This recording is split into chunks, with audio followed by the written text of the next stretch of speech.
Good afternoon, everybody. I'm Mark Jones in the house, and welcome to the most important day in Michigan State football since their Rose Bowl game back in 1988. Why? Well, today marks the beginning of the Nick Saban era. He's the new head coach here with new energy and new intensity. Unfortunately for Saban's crew, today they take on the Rolls-Royce of college football programs, the Nebraska Cornhuskers. There can be no great victories without tremendous adversity. So it's a tremendous challenge to us. If we could win this game, it would give us, in our program, a lot of national prestige. But it's one game in an 11-game season and the first game of a new program. It's going to be a tough ball game, I think. I think it'll go right into the fourth quarter. I think it'll be really a real head knocker. I'm sure they'll throw the ball a lot, and we'll get a good test of our secondary, our pass rush. This game has been highly anticipated and debated for a long time in these parts, and you know what? Dean Blevins is caught up in the festivities. Dean, what's up? Thank you, Mark. One of the great game day traditions here at Michigan State. The band comes marching in, thousands lining the street. Band director John Madden. Hey, you sound ready today? Terrific. We're feeling great. This weather is terrific. The band is pumped. That's a beautiful scene in college football right there. We couldn't be more excited. He's exactly right. Back to the booth, guys. All right, Dean, grab yourself a tuba, a trombone, or whatever. Maybe a little suntan lotion, too. Perfect weather, folks. We'll be back for the opening kickoff. It's the Cornhuskers and the Spartans. They also have to put pressure on Banks. He's a...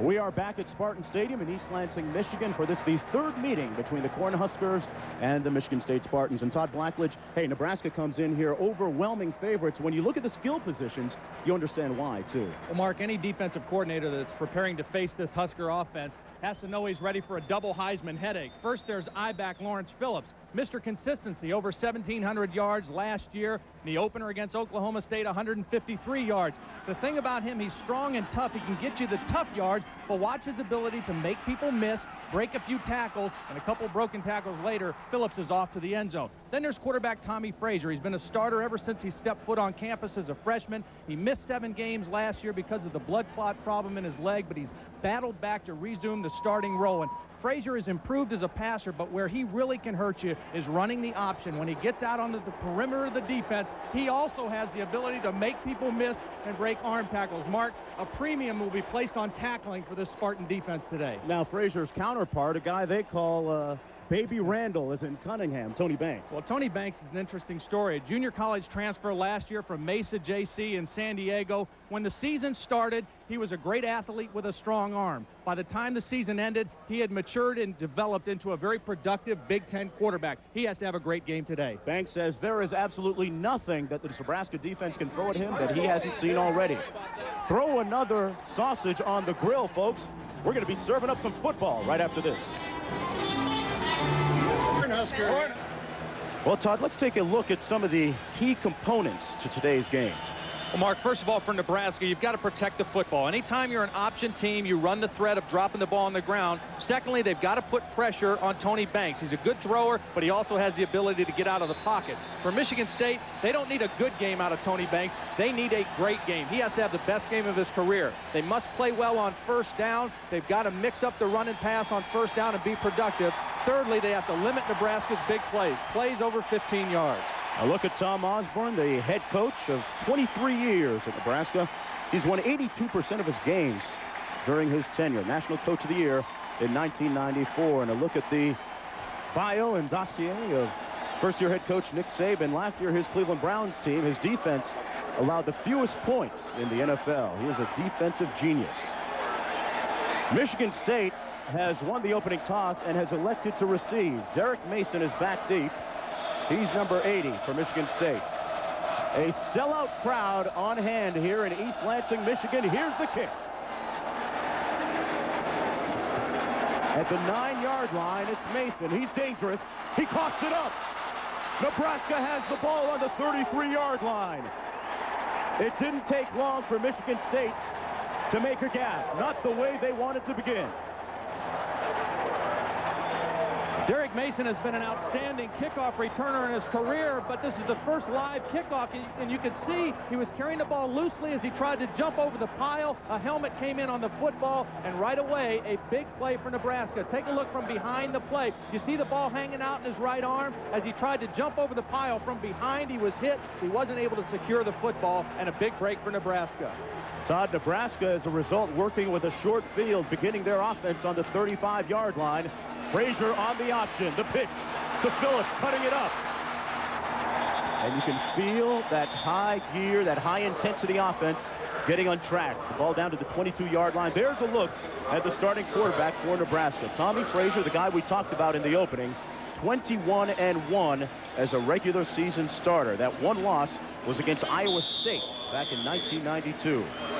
Mark, when you're playing Nebraska, the worst thing you want to do is give them the short field. You want to make them have to drive the ball 80-plus yards every time they have it. Make them earn their first downs and their points. And they did get a first down on that carry by Phillips. This is the fullback this time, Makavika, down to the 20-yard line, a pickup of about 2. It'll be 2nd down and 8. A look at the Chile starting lineup. Backs and receivers for the Cornhuskers. Reggie Ball, a dangerous deep threat. Lawrence Phillips, the guy we talked about moments ago. Both starters returning from a year ago. This is a big series. I know it's the first series of the game for Nick Saban's defense, but a big opportunity to come in a sudden change situation, to come onto the field and make a statement early in this ball game. 2 receivers split to the bottom of your screen. Frazier on the toss to Phillips. He's got a block out there. Phillips near the first down marker at the 11-yard line. Looks like he has the first down. The tackle made by Marvin Wright, the strong safety for the Spartans. And a look at that huge, mobile, agile, and hostile offensive line for the Cornhuskers. Well, they just reloaded at 4 positions, but the center, Aaron Graham, Tom Osborne says he may be the best that's ever been at Nebraska. Going back to Dave Remington's days, Graham, they are really high on him as their center. Todd, another first down. It's first down and 10 to go from the 11-yard line for the Cornhuskers on this, their opening drive after that turnover on the kickoff. They come out in their 2 tight end, 2 wide out split. This is their ace formation. Phillips over the left side and down to the 7-yard line. The tackle made by Jabbar Threets, number 94 for the Spartans. Boy, Tom Osborne must be thinking, hey, a great way to start a football game, huh? Well, they played well last week. They executed well offensively for a first game. Normally you have a few breakdowns in your opening game, but they executed very well. They had 2 fumbles that were just a result of some careless ball handling, but for the most part, good execution. And so far in game 2, flawless execution running the option. Full house backfield. Johnson now in motion. Frazier passing into the end zone, incomplete for his tight end, Mark Gilman. Todd, it appeared that he actually had 2 receivers eligible there. Well, he did have both tight ends crossing the field, one short in the goal line and the other one in the back of the end zone. He also looked like he could have run the ball. Watch as he comes out on the bootleg now. He's coming out. He's got a lead back. The fullback gets a good block for him now. He could have maybe run to the corner. That's a tough throw, trying to throw back across your body. Moving one way, throwing the other way. It's tough to complete. An important defensive series here, albeit early for the Spartan defense. The 2 Makavikas in the backfield on 3rd down and 7. Watch the option from this formation. Here it comes. Frazier's going to keep it. He doesn't get the first down. And Mark, that is a huge stop for the Spartan defense. You can see the enthusiasm on the field for the defense. To stop Nebraska in a sudden change situation is outstanding. Reggie Garnett, their middle linebacker, the leader on that defense, came up with the big play. And in comes Chris Brown now, number 35, to attempt a field goal for Nebraska. Last week he made one from 24 yards out. He was 1 of 1 last week.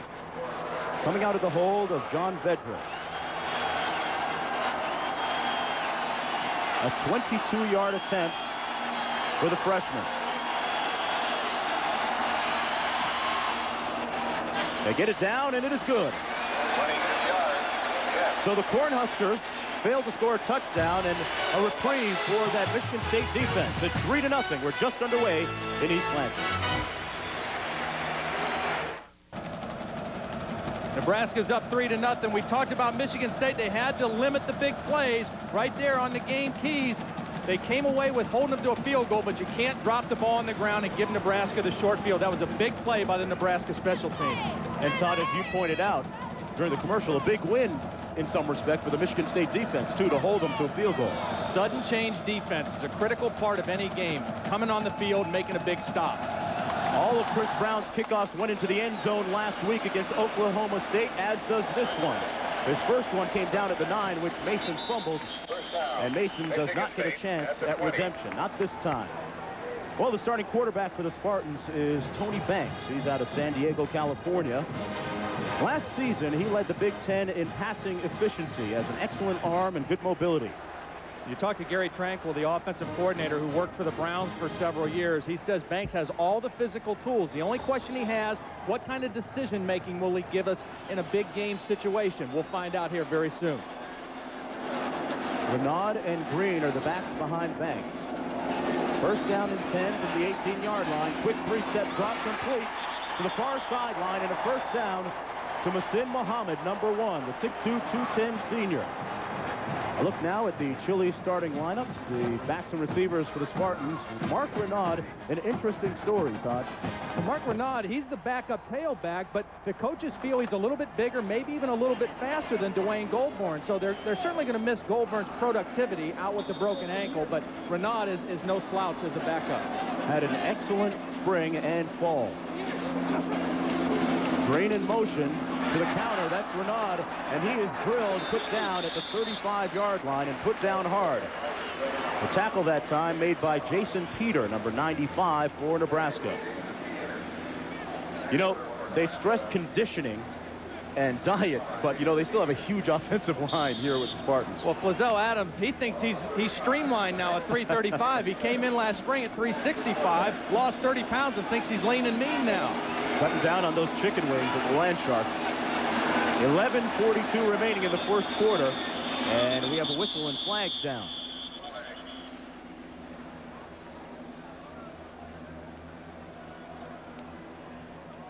I think they got Flazell Adams for moving a little bit in his stance. All start. Offense. Yeah. You know, Nebraska has really great upfield rushers on their defensive end positions. They're not very big, but they're extremely quick, and Flazell Adams that time got caught. Take a look at the Nebraska defensive front. The two Peter brothers on the inside. Christian Peter, he is all man at 6'3", 300 pounds, a senior, the real anchor of this Nebraska defense. Tomic, a person to watch as well up front. Second down and 12 to go. Spartans with the ball on the 35-yard line. Backs are split behind Banks. Screen pass to Renaud, well set up, and you see the speed right there, and a flag down at the 40, near the 40. What great poise by Tony Banks, Mark. He knew the blitz was coming. It was unblocked. He knew he was going to get hit, but he held that ball to the last possible moment to set up the screen effectively. Sometimes screen plays work against a blitz because if you can get a block on the guy that's responsible for the receiver, it can be a big play. Face mask, defense. Watch, the blitz is going to come from the top left of your screen. Now, Banks is looking right at it, so he knows the blitz is coming. He holds the ball as long as he can and makes the nice soft toss out there to Renaud. Big play for Michigan State. And the face mask, Todd, moving the ball to Nebraska's side of the field, down to the 47-yard line. Terrell Farley made the tackle on that last play, and he really ran down Renaud. Some of that Nebraska speed defensively. Shotgun formation here on first down. They're trying to spread out the Nebraska defense. 3 wide receivers, only 1 running back. Little movement up front. No flags, though. Banks gets rid of it quickly. Intended for Muhammad, and another flag down. Well, now Tony Banks has been hit 3 times already in this ball game after he releases the football. He got a little bit upset after this one, but they got the penalty called against Nebraska. Now, you know, Nebraska knows that Banks is the key to their offense, so if they're going to throw the ball, they're going to try to put a lick on him every time he throws it. That time, the hit came late, and the official was on the play. From Jared Tomic, a look at the linebackers for the black shirts. Ellis, a Butkus candidate, and Terwilliger, strong from his position.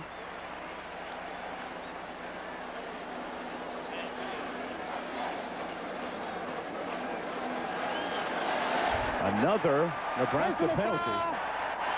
Roughing the passer, defense, first down. Boy, really uncharacteristic of a Tom Osborne coach team to have 2 personal fouls. Now watch, Banks is going to get rid of the ball. It's incomplete, and a shot right up to the face gear by Jared Tomish, and that's a good call by the official. It was late to begin with, and it was up around the headgear, and you don't need that. Banks almost losing his cool going after Tomish and then thinking better of it.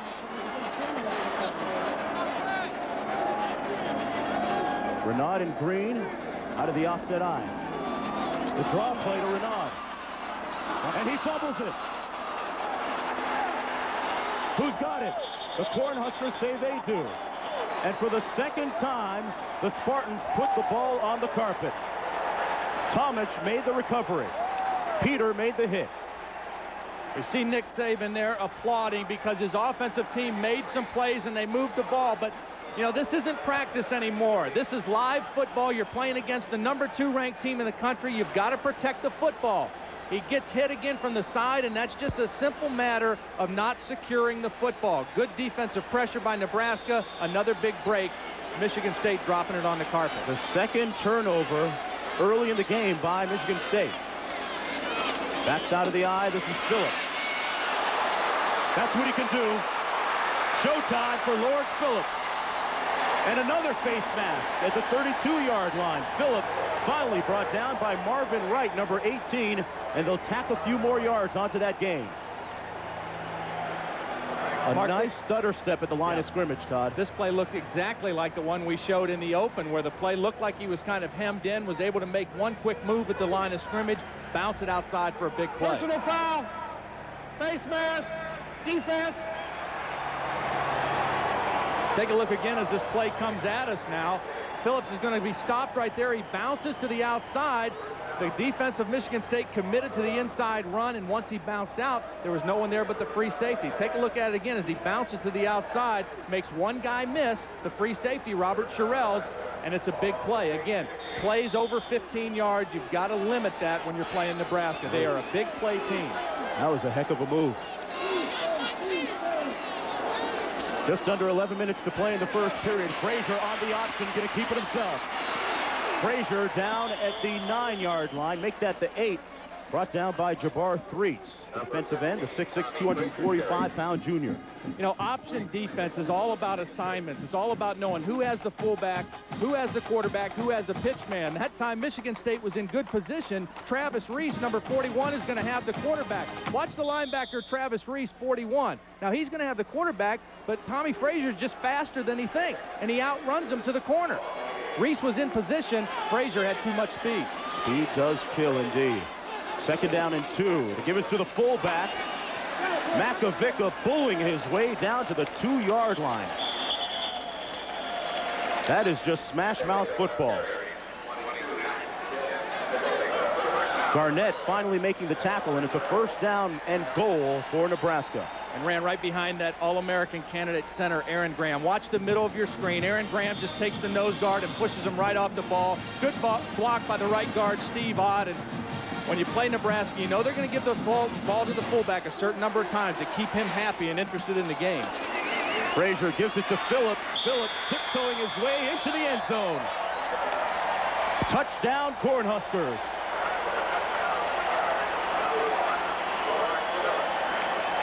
And folks, if you hear some cheering here, there's about 7,000 folks that made the trip from Lincoln here to East Lansing.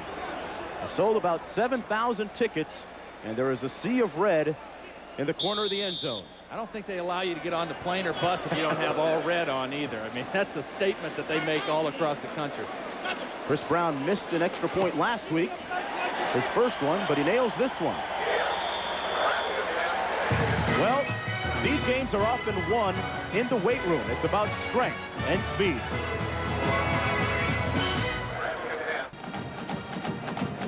(10-0) Cornhuskers. Dean Blevins, tell us about the elements on the field. Well, Mark, the wind is a little bit more gusty than we thought at the beginning of the game, and Tony Banks is now in a hole, down 10-0 after the early turnovers. He's got to make big plays. No secret for Michigan State to have a chance today, and it's a little gustier than it appears. We'll see if that plays tricks with Derek Mason trying to catch this football. He coughed the first one up. Didn't get a chance to return the second one. Mason is capable of breaking one long. He holds the Michigan State football record with a 100-yard punt return. He's the #1 punt returner in Big Ten last year, so he's got the capabilities, just a little careless with the ball on his first one. He'll get a chance at this one, the third one. Mason started off at the goal line and hurdles up to the 23. And in the ACC, will Florida State ever lose a conference game, John Saunders? All right, Mark, thanks a lot. It doesn't look like it's going to be today, at least not if the early start is the indication. 1st and 10 at the 41. E.G. Green, little reverse action here, 37 yards. Danny Cannell throws a nice block. This gets it inside the 5-yard line, setting up Pooh Bear Williams, who this year has 5 carries and 4 touchdowns. Mark. Boy, Florida State with an imposing, potent offense once again in 1995. Banks back to pass on 1st and 10. Has a little time, fires complete to Mason, and now incomplete. It was knocked loose. Big tackle by Tyrone Williams, the cornerback. The coaches feel, Charlie McBride, defensive coordinator, feels Williams is a definite NFL prospect, 4.5 speed. And Banks does a nice job buying himself some extra time, resetting his feet, and makes the good throw. But anytime you don't catch the ball cleanly with your hands and you try to bring it into your body, you run the risk of getting hit in the back and the ball popping out. That was a good stick by Tyrone Williams. 2nd down and 10 for Banks.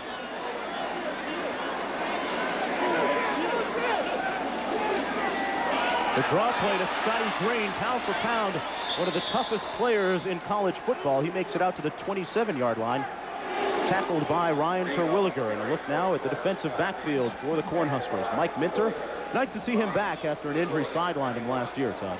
Yeah, had a knee injury after the 2nd game, and he was a returning starter, so it is good to have him back. It allowed Tony Veland to move back to his free safety position, and this is a very fast, very talented secondary for Nebraska.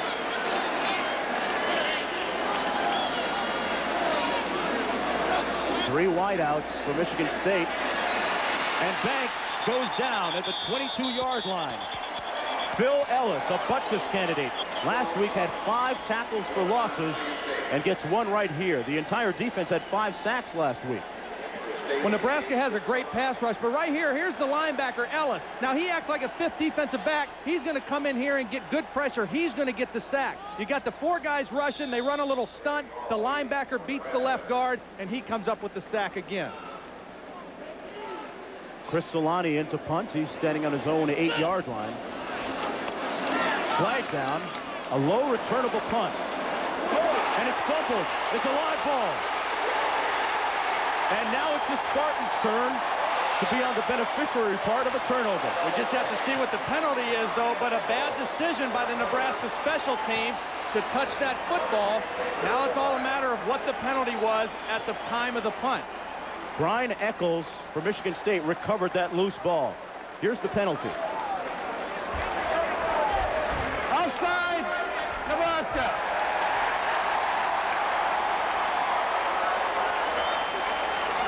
Maybe the wind is causing trouble down there.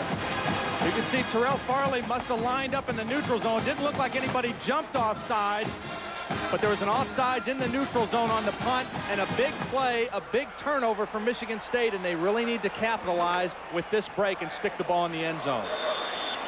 Or at least score some points, you would think. 1st and 10.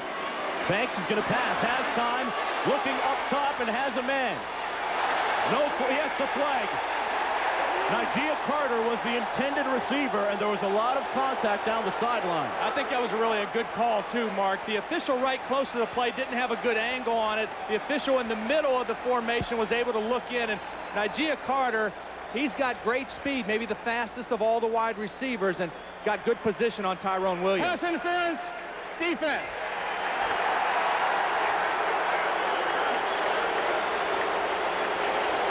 Tony Banks, I mean, he's got to be a tough guy because he's going to get hit a lot today. As much as they want to throw the ball, Nebraska is going to try to put shots on him every time they can. That's about the 5th time now he's been hit. Take a look at the end of the play. You can see contact moving into him at the last minute. Michael Booker, number 20, was in there and made the contact. As a result, 1st down and 10. The ball at the Nebraska 29-yard line. Ace formation by the Spartans on the waggle. Banks is brought down, but there's a whistle and a flag first. the result's going to be about the same. It looked like a dead ball penalty. Take a look at the play again. At the end, Michael Booker trying to find the ball, and he runs into the receiver. The penalty is against Michigan State. Some of these fumbles and penalties that we're seeing on the part of the Spartans, Todd, how much do you account that to maybe rust, first game jitters? Well, a lot of it's the first game jitters, I think. You know, a lot of times you saw them coming out on the field before the game. They're excited, they're full of emotion, and sometimes you're not relaxed as well as you should be. Normally, once you get through the first quarter, you settle down and you play a little bit smarter. Right now, we're seeing a little over-anxiousness on the part of Michigan State. The handoff. This is Antoine Patrick. Not much happening up the middle. He's brought down to the 35-yard line on 2nd and 15. Ryan Terwilliger, the will linebacker, weak side linebacker, making the tackle that time for the Cornhuskers. Nebraska with 7 first-time starters on defense. They lost a total of 14 starters from a year ago.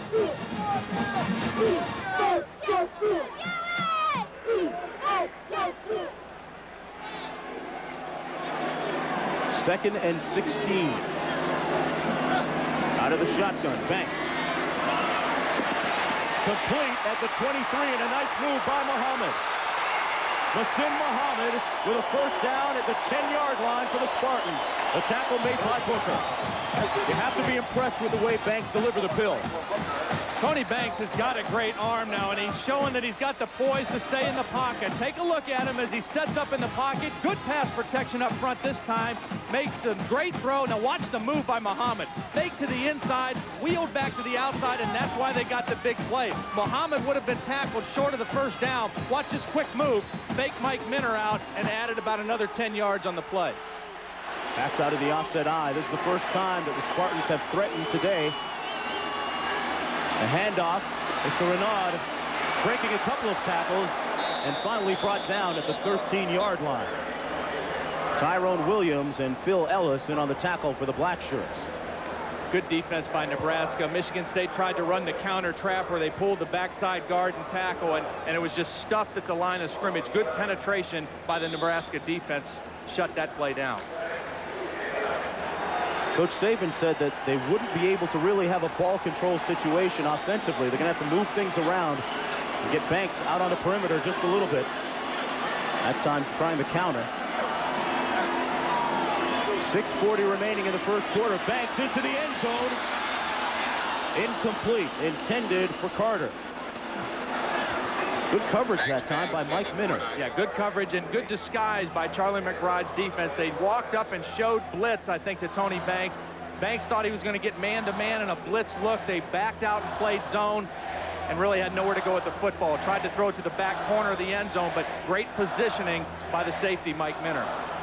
Todd, it's 3rd down. They can get a first down without scoring a touchdown. Nose of the ball just outside the 11-yard line. Spartans with a trips right formation. Muhammad, Mason, and Carter. Muhammad in motion. And another flag. A little bit sloppy here in the early going. I think Tony Banks, too, knew that the 25-second clock was running down on him. He was trying to get that play called. They were a little slow getting out of the huddle. False start. Offense. This is a mixed crew today. Combination of Big 8 and Big 10 officials. Dean Blevins, what's up downstairs? Well, I think what the problem was in the last play is they're having trouble getting the signals waggled in. Banks didn't understand it a time or two, and by the time he got the play in the huddle, there were only about 10 seconds to go. A costly penalty, moving the ball back 5 yards. One you really hate to have in this part of the field. Now you put yourself in a real difficult situation at 3rd and 15. Banks with time. Into the end zone. Touchdown, Spartans. Muhammad.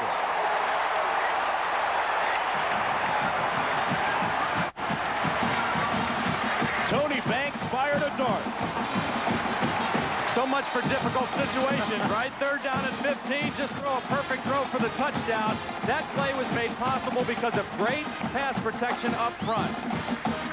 Watch the pass protection now up front. Watch how long Tony Banks has to wait and wait and wait for his receiver to come all the way across the field into the end zone. Great pass protection up front by Michigan State. And here's Chris Gardner with the extra point attempt. A low kick that goes through.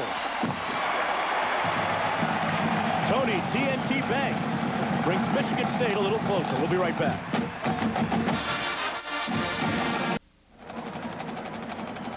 Hey, Todd, Tony Banks was in good hands on that last touchdown pass. Yeah, he really was. We talked about the good protection that he got. Watch up front. Watch these guys. Tony Popovsky, number 69. Bob Denton, 60. The guys on the right side. Look at Banks. He can watch the field. He can read his receiver coming across. And anytime you have a good, clear throwing lane like that, you can make things happen as a quarterback. He moves the team 76 yards in 10 plays using a little over 340, well, actually 341 on the clock. And capping that drive with a Muhammad 16-yard touchdown pass. And they were aided by a couple of penalties on that drive.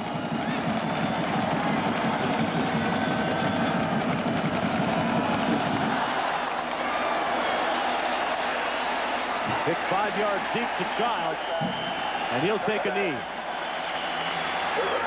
Well, coming up next on ABC's College Football, the Fighting Irish in Notre Dame are coming off a disappointing loss last week against Northwestern.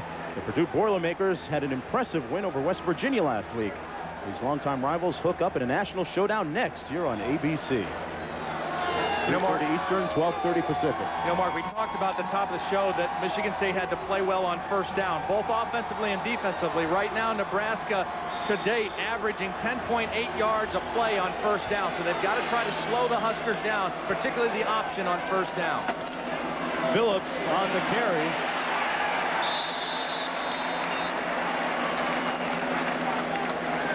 Defensively, Michigan State up front has to play well.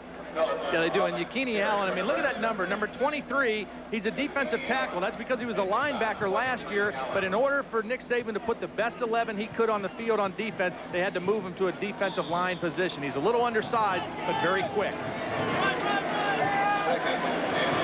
Under 6 minutes to go in the first period. A 2 tight end set.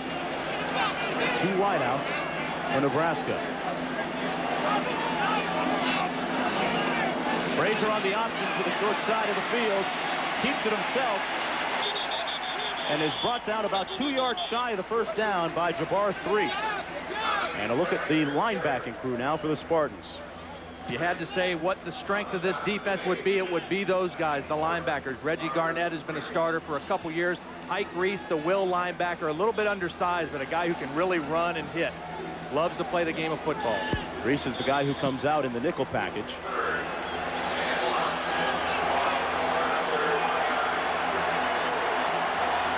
Third down and 1. Power football time. Nebraska football. And this is how they do it in Lincoln. Right at you, folks. First down for Phillips out of the 32-yard line. Demetrius Martin led the Big Ten last year with 7 picks. Not many people throw in his neighborhood. Tackle on that last play made by Allen and Garnett. First down for the Cornhuskers. The ball at the 32-yard line. They lead 10-7 with 5:04 remaining here in the first quarter. See Tommy Frazier calling check with me at the line of scrimmage. He does a lot of audibling in the run game. Little counter tray here. Phillips hard running out to the 43-yard line right near the first down. And you'll be glad to know that Herbie Husker is back. They announced it today that he would remain a symbol for the Nebraska football program. I've never had a problem with him. I like him. Herbie looks like he gets into the game, so that's what you want in college football. So many positive symbols for the Nebraska football program. Model of success. Phillips, the I-back. 3 wide receivers on this play. Frazier passes complete to his tight end, Gilman, who dives down to the 48-yard line. Mark Gilman, the tight end, 6'4", 240, a senior. He was the lifter of the year last spring, and that says a lot in the Nebraska strength and conditioning program. Well, tonight starts with an incredible hour, starting two of the world's greatest illusionists, Siegfried and Roy. The magic, the mystery. You won't believe your eyes. Then finish your night with Gremlins 2, the new batch. All tonight on ABC. Full house backfield, Makovica, Schuster, and Phillips this time. This is Makovica. And he's brought down near the line of scrimmage by Yakini Allen. Nice play. A really nice play by Yakini Allen. Jeff Makovica, an interesting story. He played 8-man football in high school. You don't hear that too much, but he grew up in Brainerd, Nebraska, played at East Butler High School, and he has a younger brother, Joel, that's also a fullback on this team. Two guys who are very talented 8-man football players, and really a success story now as the starting fullback for the Nebraska Cornhuskers. That position carries a lot of weight and tradition. 3:22 to play in the first period. The toss to Phillips. Phillips has the first down at the 43. Nebraska's offensive line just keeps pounding and pounding on you. Carl Reeves making the tackle that time. Penn State knotted up at 7-7. Boy, and Michigan off to a pretty good start this year under Lloyd Carr. Nebraska really trying to pack it in on Michigan State right now, feeling that they can run the ball right at them. They've got the 2 tight ends, the 3 backs in the backfield. First and 10.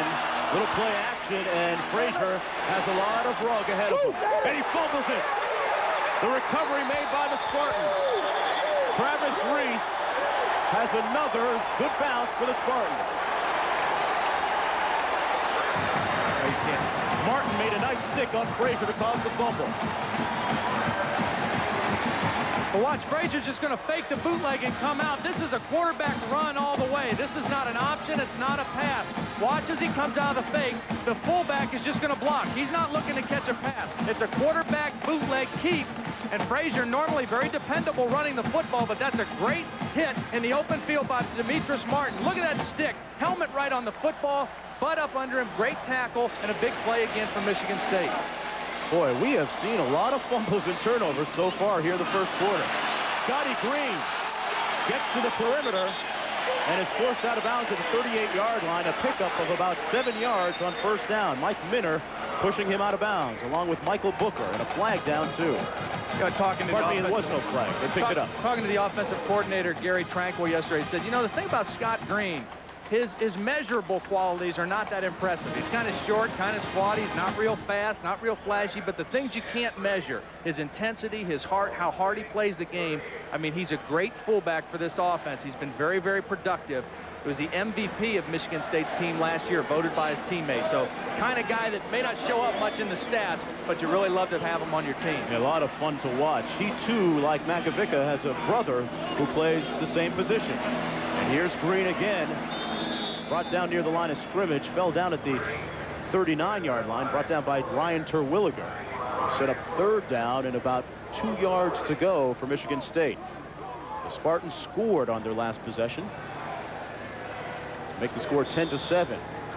2:26 to play in the first quarter. And there's your score.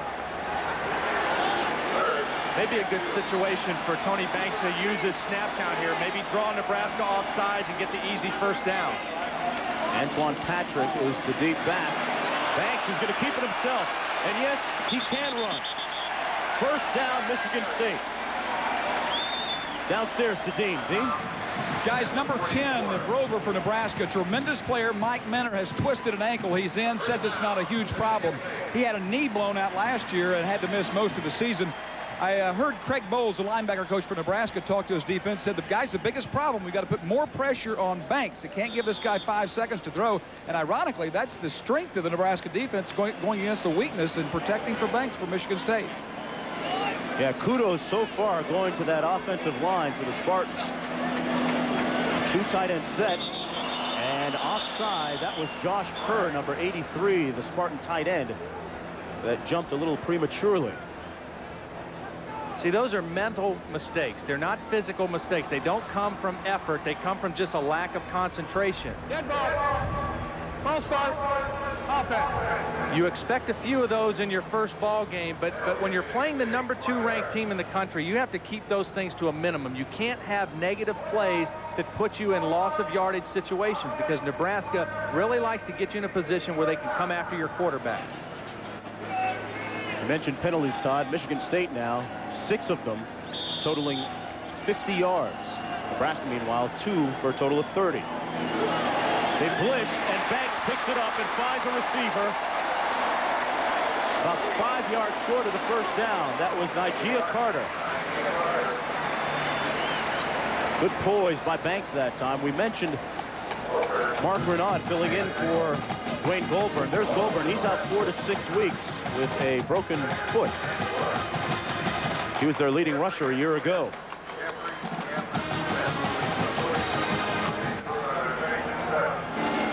Second down and 4 to go.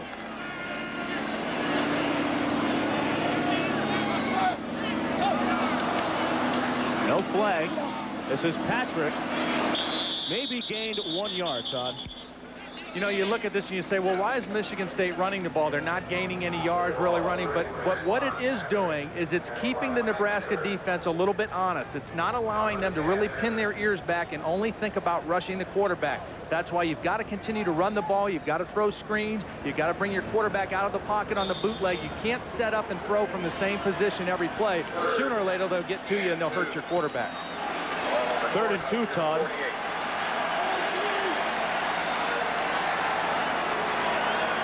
Renaud and Green. That's Green in motion. Looks to Green. He is short of the first down, though. Boy, Mike Minter closed in a hurry and slammed the door on Michigan State and Green. Yeah, it doesn't look like his ankle bothering him right now, because, as you mentioned, great closing speed to the ball. It looked like Michigan State was going to have the first down as Green caught the football, but excellent work by Mike Minter coming from the safety position. You know what? There are about 70,000 armchair quarterbacks here at Spartan Stadium who want Coach Nick Saban to go for the first down on 4th and 1. No reason to at this point. You're in the ball game, and you've withstood the initial flurry by Nebraska.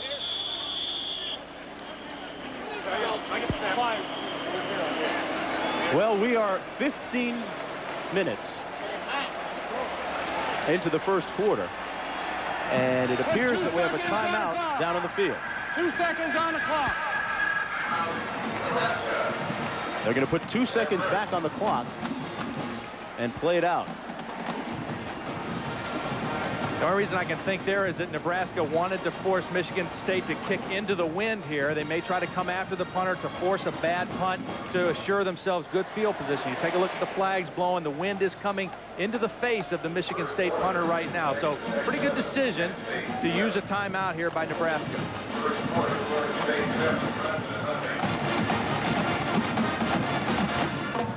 A beautiful day here at the original land-grant institution in the country, Michigan State. Monday night on ABC, Jeff Fahey stars in a brand new episode of The Marshal. Then it's the Packers and the Bears, one of the oldest rivalries in the NFL. Action Monday on ABC. Now keep an eye on Terrell Farley, number 43 for Nebraska. He is the designated blocker of punts. I think he's the guy that got called for offsides, lining up offsides on the last punt situation for Michigan State. In junior college, he blocked nearly 24 kicks. Solani gets this one off. A high spiral coming down at the 15. Reggie Ball pops it up. There's a flag down. Let's see who has it. The Spartans were right in Reggie Ball's face that time.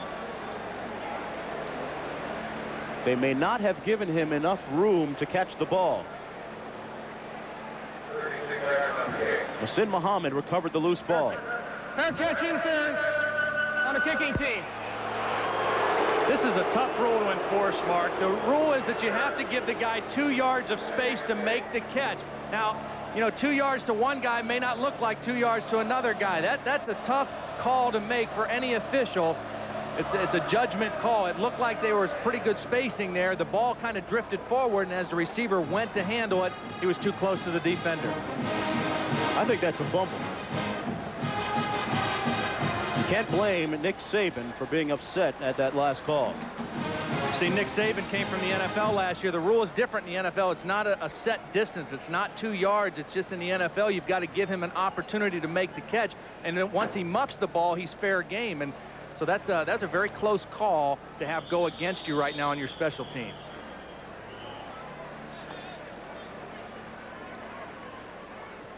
Well, you cannot end the period on an accepted penalty. So although there is no time remaining in the first quarter, that's why we're coming back.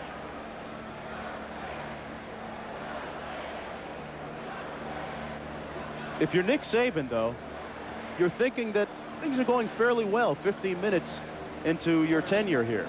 Yeah, you got to be real happy, Mark, because, you know, with Nebraska and with their talent, you've got to withstand that initial flurry. Take a look again. I'll tell you what, that's awful close. It looked like Michigan State was honoring that 2-yard area there. And again, it's a judgment call that the official has to make under duress. At the end of the quarter, we have to run.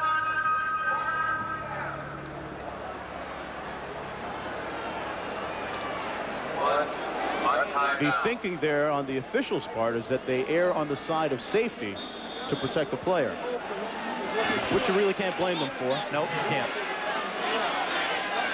1st and 10 for the Cornhuskers. Phillips likes to bounce it outside, and he's brought down at the 23-yard line. And that effectively will end the first period of play. It's 10-7 for the defending national champs. We'll be right back.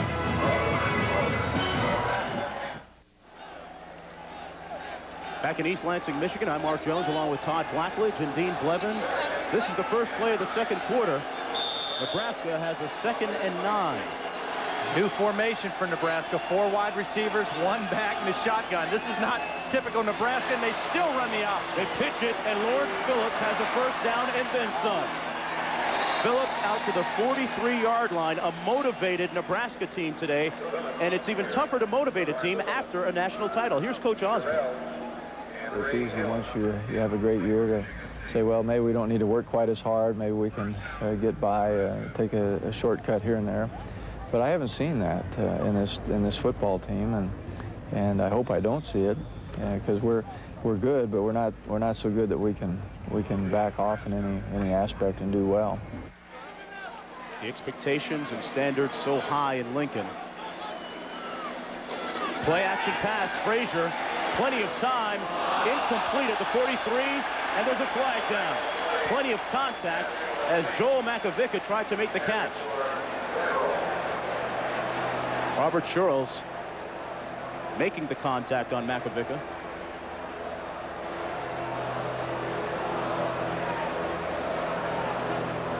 Nebraska and Florida State jockeying for top spot in the AP poll.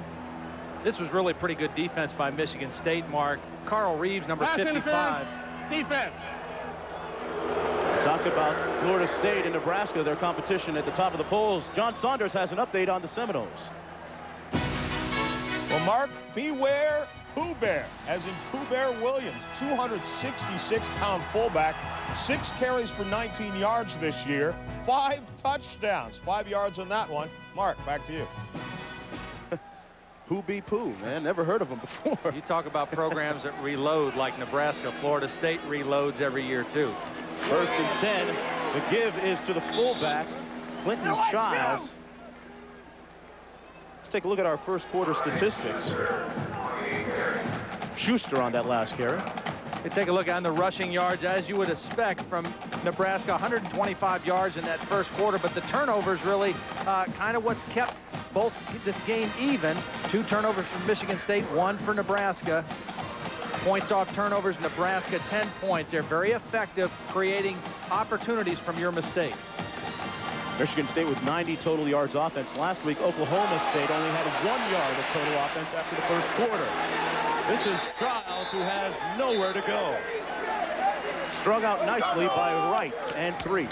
See, Clinton Childs has been working as the fullback primarily this year, but Damon Benning is not on the trip with a hamstring, so now Childs is at tailback. You see, he took a bad course on that counter trap play. Frazier was expecting him to be a little bit deeper. They ran into each other, and that disrupted the timing of the play. Watch as they run into each other. The play is dead right there. Good support then by Sherrells by Michigan State to make it a loss of yardage situation. But Clinton Childs just not used to playing tailback as much this season as in seasons past. He didn't make the trip last week to Oklahoma State because of a disciplinary problem. Phillips back in the game with this full house backfield. 3rd down, 6 to go. Option time and downtime for Tommy Frazier. A nice defensive sequence for the Spartan defensive unit. Threets making the tackle. We have been calling his name a lot this afternoon. Jabbar Threets got the tackle. Travis Reese, the outside linebacker, made the play because he forced Tommy Frazier to turn it in, and Frazier is limping off the field. Looks like he may have hurt a hamstring or a hip. He came into the game, Todd, with a slight hip pointer injury. And as you know from playing, those are tough ones to get over. Yeah, they're tough to come back. We'll have to get Dean's report on Tommy Frazier, but Travis Reese, the outside linebacker, did a great job turning that play back to the inside and forcing the short gain by Tommy Frazier. There's Brooke Behringer, the backup quarterback, and really shouldn't say backup. It's more of a 1-and-1A situation for the Cornhuskers. They said that he would play in the 2nd quarter, maybe the 1st or 2nd series. Here's the punt from Jesse Cush. Barely got it off. They should be able to down this inside the 5. They down it right at the 5-yard line. Joel Makovica was there, but concern on the Husker sideline because of Tommy Frazier's hip. We'll find out more when we come back. Tommy Frazier writhing in pain, Todd. Yeah, it's kind of a freak injury. Take a look as we watch the end of this play. Jabbar Threets is going to come in to make the tackle. And right there, you can see it's a knee into the thigh area just above the pad of Tommy Frazier. And it looks like a severe Charlie horse type injury, kind of a freak injury to get on a play like that. But as you can see, Frazier in a lot of pain on the Nebraska sideline. That doesn't help his health status. He came into this game, as I mentioned earlier, with a hip pointer as well. But it's time for Tony Banks. Looking up top and overthrows Carter. Downstairs to Dean Blevins for more on that injury. Guys, we're just a few feet away from Tommy Frazier. As you saw, in a lot of pain. We don't have a definitive word from them, but they're bringing some hip pads, so it appears it would not be a snapped hamstring or a knee, so that's good news for Nebraska. He is now walking away, so it appears to be something in the hip region.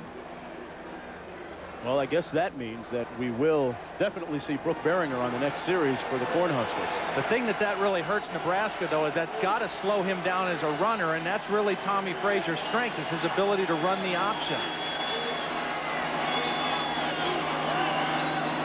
Backs out of the offset eye. They run it. Renaud turns it back inside and stuffed at the 6-yard line. It'll set up 3rd down and long for Michigan State. It's a critical play now for Tony Banks here in a desperate situation. 3rd down and about 9 to go, deep in your own territory. You've made good decisions to this point. You've had a good game to this point. You don't want to make a bad decision here and throw the ball into coverage. You don't want to take a sack. Get rid of the football, get as much yardage as you can, and hope that you can punt the ball out of this territory. So a big play here for Tony Banks. 3 wide receivers out on this play. He's been getting good protection so far today.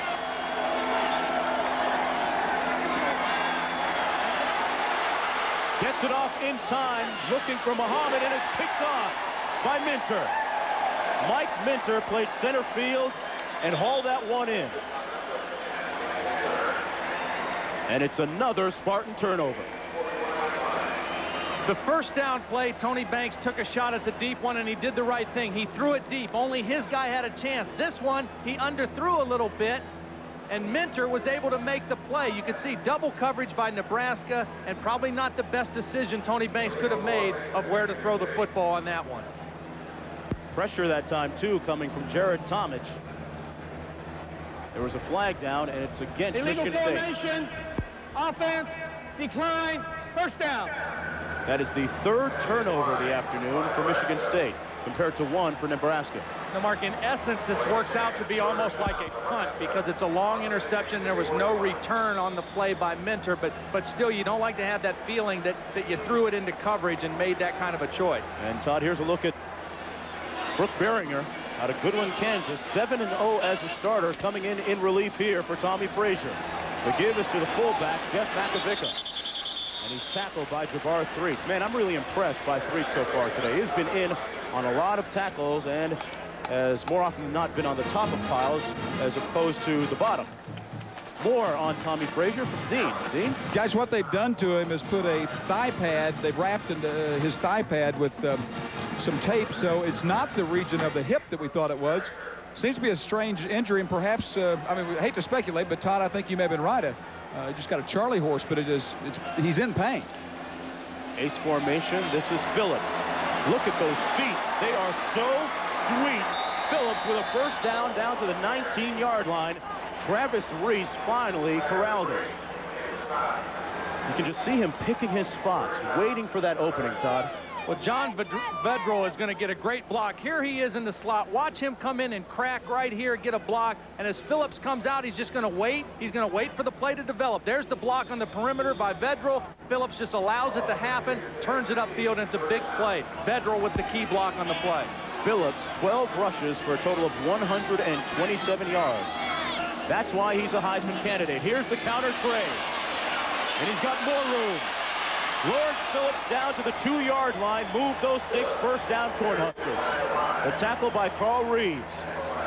The only way to stop the counter trade play is to get penetration on the line of scrimmage. Nebraska denied penetration. Watch the left guard and left tackle pull. There's no penetration. The guard kicks out. The tackle leads through. Mark, you could run through that hole. I'm telling you, those guys got up through the hole. They opened it up.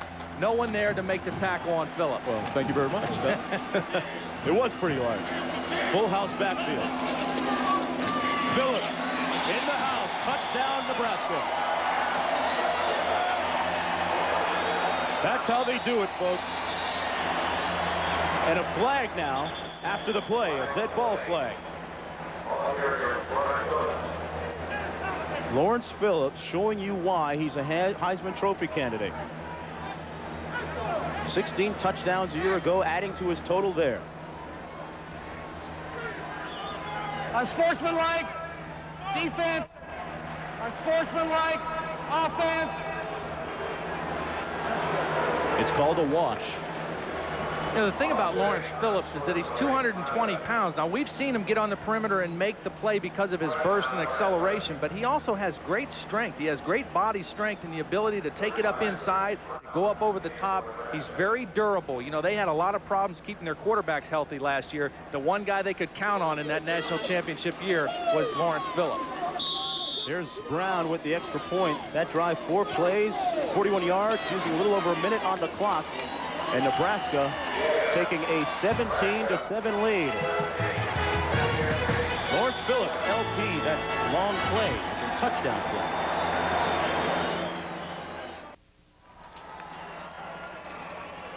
Tommy Frazier making his way into the locker room. Bad news for the Cornhuskers. Good news is, Todd, that they lead 17-7, and they really don't drop off that much with Brooke Beringer coming in. No, they'll run their same offense. That's the beauty of their quarterback situation, is Beringer runs all the same plays that Frazier does. Maybe a little better thrower, maybe not quite as good of an option runner, but they won't change anything. He moved the team downfield nicely in that last offensive series. Lawrence Phillips capping it with a touchdown. Nebraska with over 200 yards total offense so far. Mason at the goal line. Mason popped at the 24-yard line. Let's take another look at that score by Nebraska. You know, the reason you give the ball to the fullback in this offense is so he'll do this when you need him. Watch the lead block by the fullback on the linebacker. Makovica coming in there, going to smack the linebacker. Lawrence Phillips is able to dive right to his inside for an easy touchdown for Nebraska. You give the fullback the ball a couple times to keep him interested so that he'll go in and make those tough blocks when he has to. The Cornhuskers always keep you guessing. Green in motion. The give is to Antoine Patrick. who gets jacked at the 27-yard line. Big day of college football here on ABC. Excuse me, I'm a little bit excited about the prospect of seeing Notre Dame take on Purdue. That's coming up next. Notre Dame upset last week against Northwestern. Purdue with a huge win last week against West Virginia. And how will the Irish respond? That is the $64,000 question. Well, the band's still into it. Spartans trailing by 10 points on 2nd down and 8. Banks throwing an interception to set up that last Nebraska touchdown on their last possession. He's going to take it himself. Tucks that ball away just in the nick of time and is tackled at the 32. Downstairs to Dino. Thanks, guys. Tom Izzo joins me now. New basketball coach, although he's been around here for a while. New football coach, new athletic director. It's new year around here. It's an exciting time for all of us around here, Dean, and hopefully the way the game's going, we can hang in there, maybe pull off a big upset today. Well, your relationship with Nick Saban goes back. And Nick and I have been good friends. The first year he came here as an assistant, I came here as an assistant. I kind of hung in there, he moved around, and now we're reunited, and it's been great. All right, Tom, thanks. Good luck this year. Thanks, Dean. Back to you guys. All right, a real renaissance period here in East Lansing. Boy, it's tough to think about basketball without Judd Heathcote. Flags down. Pass complete to Mason at the 36-yard line. That's where his forward progress will be marked. But there's a flag down at the 33. Phil Ellis making the tackle for Nebraska defensively. When Banks has time, Michigan State can accomplish a few things. Yeah, he's got great tools. I mean, he has great arm. Offense. Second time we've seen that infraction called against the Spartans. Downstairs back to Dean on Frazier. Guys, left thigh bruise for Tommy Frazier. They don't know if he will return, so in the long haul, that's good news for Nebraska.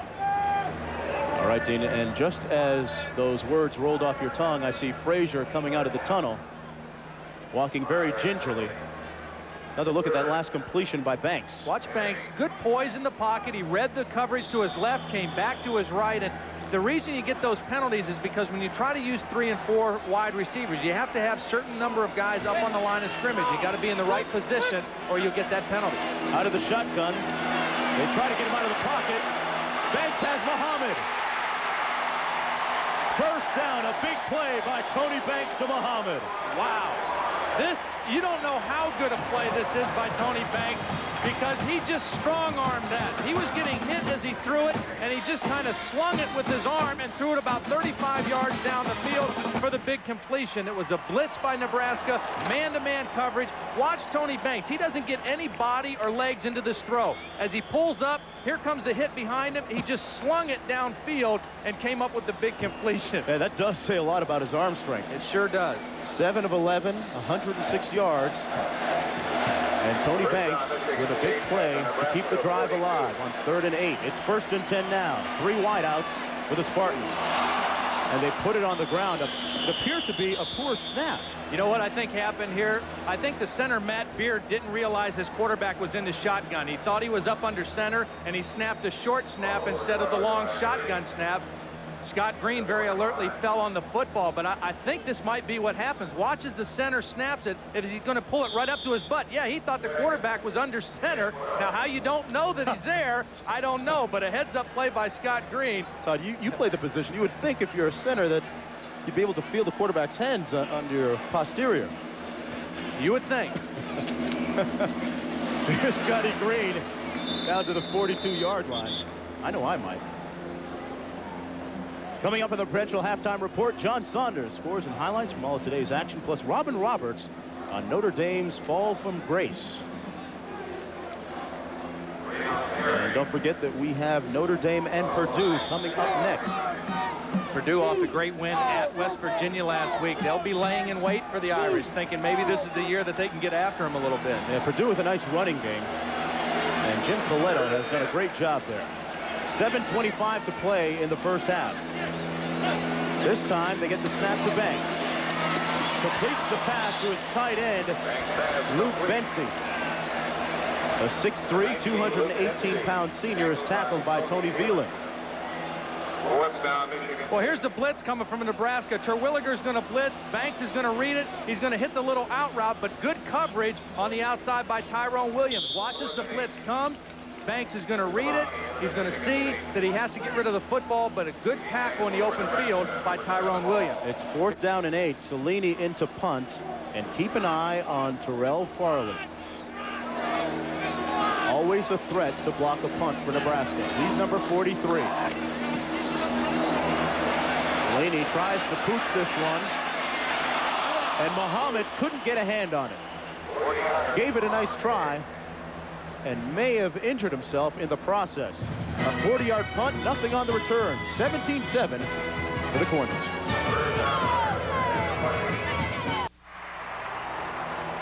The medical staff of the Cornhuskers still working on Tommy Frazier, who injured that left thigh just moments ago. See, the problem with that injury, Mark, is it won't get any better today. It will continue to tighten up, so I don't think we'll see any more of Tommy Frazier in this ball game. Penn State, another Big Ten team in action today. They're taking on Texas Tech. There's a flag down at the 25-yard line.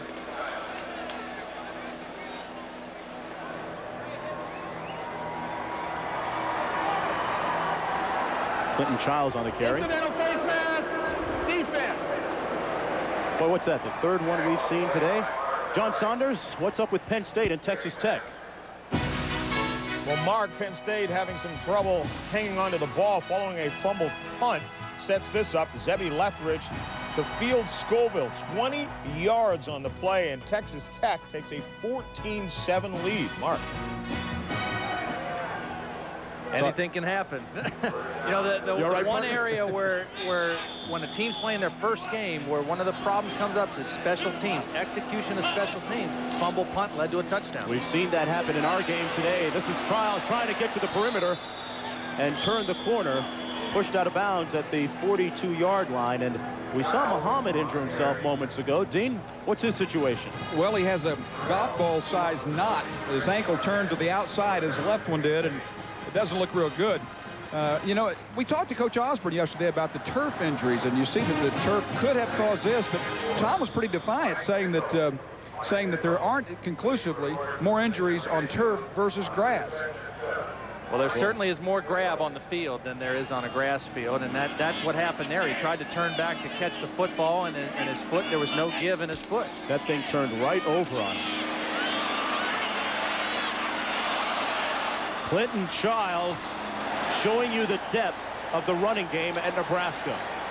Case in point, learned his lesson from that disciplinary problem a week ago and is back in action and looking good. Reese and Terrell's on the tackle. And they just keep coming at you, Mark. I mean, right now the Michigan State first-team defense has to be getting a little bit tired. It's game conditions. It's hot down on the field, and Nebraska keeps rolling in new people, new linemen, new running backs. And take a look from last year, Nebraska, the #1 rushing team in the country. Michigan State defense 104 in the country, and that's where they're weak right now, and they're getting attacked on the inside. So at that time it was a 25-yard gain.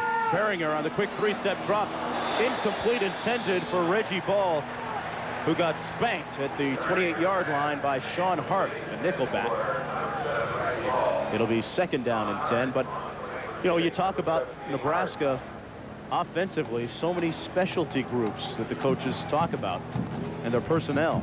And that's been the biggest change, I think, in Nebraska's offensive philosophy over the last several years is now what they do is they bring in a lot of different formations, different personnel groupings, but they run the option out of all of them. So you have to prepare defensively for each personnel grouping and how do you defend the option. And they find a weakness. They show you all these formations, all these groups of people, and as soon as they find an area they can exploit, that's what they stay with. So far, Todd, they've exploited their ground game. 230 yards rushing. The pitch on the option.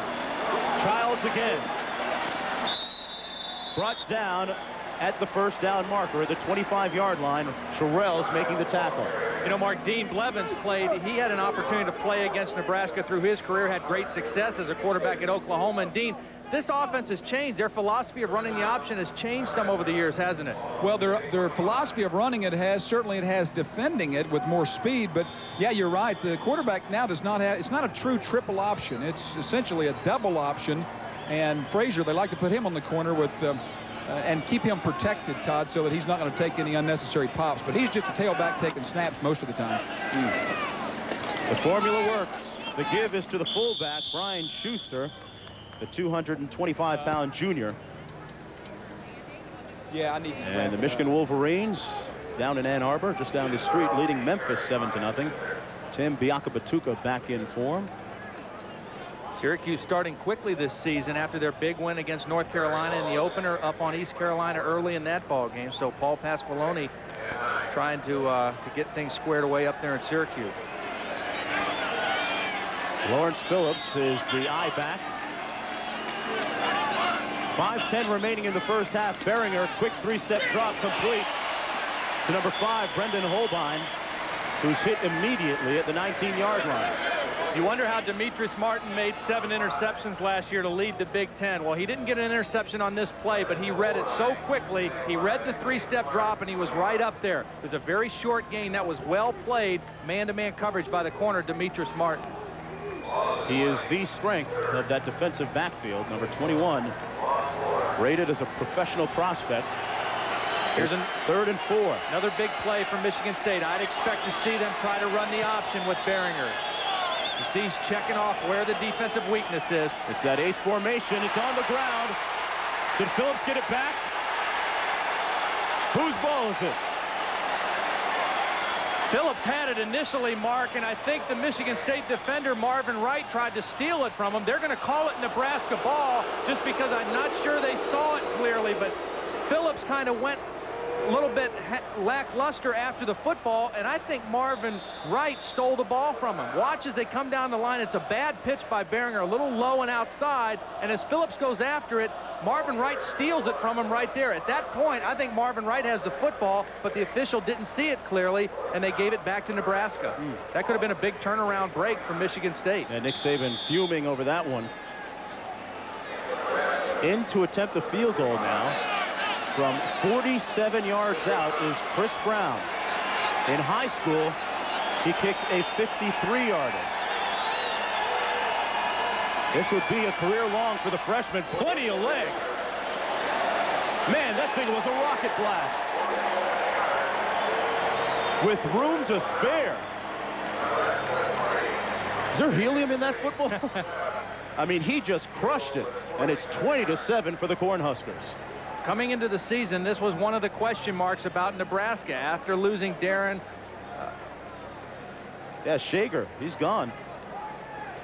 Nice job by Chris Brown. Plenty of leg as he knocked that one through, and kicking is so much a part of confidence.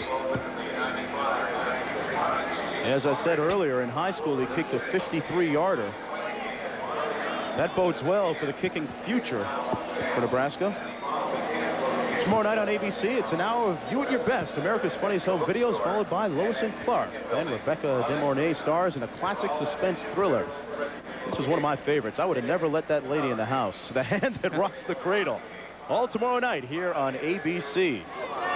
Mentioning the kicking situation for Nebraska, we knew that they would be strong offensively. They returned some good players on defense, but kicking, Tom Seiler was their field goal and PAT kicker last year. He's gone. Darren Erstad was their punter who led the nation in net punting last year, and he was the #1 pick by the California Angels in the June draft of baseball. So they really came into the season with a freshman kicker, the first time that Tom Osborne's ever had a true freshman kicker and an untested punter, but so far the kicking game looks pretty solid for the Huskers.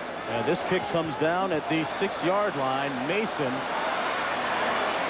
got to tuck that thing away, and he's brought down at the 20-yard line with just under 3.5 minutes to play, 3:29 to play in the first half. Nebraska leading 20-7.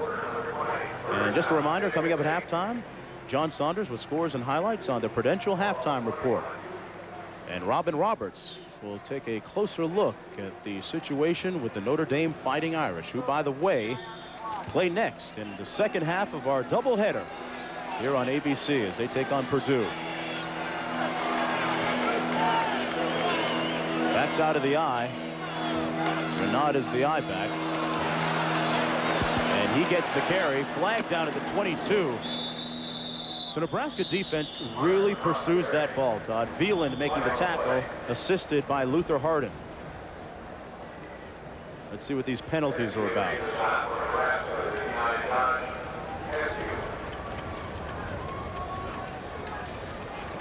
Offside. Defense. The penalty is against Nebraska. Look at action in the Big Ten today. Now, I really think that Michigan, Todd, is better than most people thought they might be coming into the season. I think people thought that there would be a lot of, just uncertainty with the Lloyd Carr situation. How would the team respond to what happened in the offseason? But that seems to be a team that is playing with a lot of resolve right now. We saw them last week, and they were very impressive in their win over Illinois. Illinois taking on Oregon today, and you get a look at Oregon next week against UCLA. That's where we'll be, out in Pasadena. Banks fumbled the snap. Renaud gets the handoff, and he'll be about 4 yards short of the first down on 1st and 5. You watch this Nebraska defense, and they've changed over the years. The offense has changed some. The defense has really changed.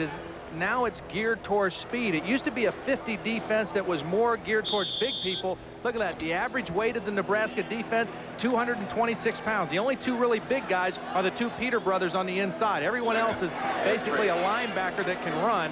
And this team is built on speed, getting up the field with your outside rushers and running to the football. Banks with time fires incomplete at the 34 for Carter. Mike Minter providing solid coverage once again, and Banks getting off the carpet again too. Take a look now. Tony Banks knows if you throw the ball this much against a good defense, you're going to get hit. Now, the initial hit doesn't hurt there. What hurts is when you land on this hard turf with a big body on top of you. That's what hurts. I mean, the initial contact was not much, but having a 300-pounder land on top of you, that hurts. And I'll tell you what, it takes a toll on you after a while. It's like falling off a 100-story building. It's not the fall, it's that sudden stop at the end. 2:28 to play in the first half. High snap out of the shotgun. Banks completes the pass at the 35-yard line, and that will be a first down for Michigan State. Napoleon Outlaw making his first reception of the afternoon. Outlaw, a senior at 5'10 and 173 pounds. And want to mention once again that we haven't seen Masin Muhammad come back into the game since spraining his ankle. Yeah, that's why Outlaw's in there now as the third receiver. Going to have to come through for him here in this 2-minute drill.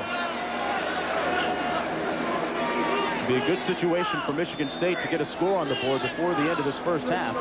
2:05 to play. Another poor snap, and once again, Scotty Green is forced to pounce on the loose ball. Matt Beard, the center, struggling a little bit today. Seen 3 poor snaps.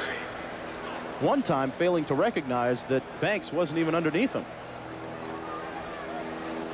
Texas Tech having a little success, John Saunders, huh? Mark, more than a little success. Zebby Lethbridge here swings it out to Byron Henspard, and he does the rest of the work for the touchdown. They lead 20-7 after missing the point after mark. Trouble brewing in State College, huh? 1:20 to play. Banks fires another bullet to the 39, complete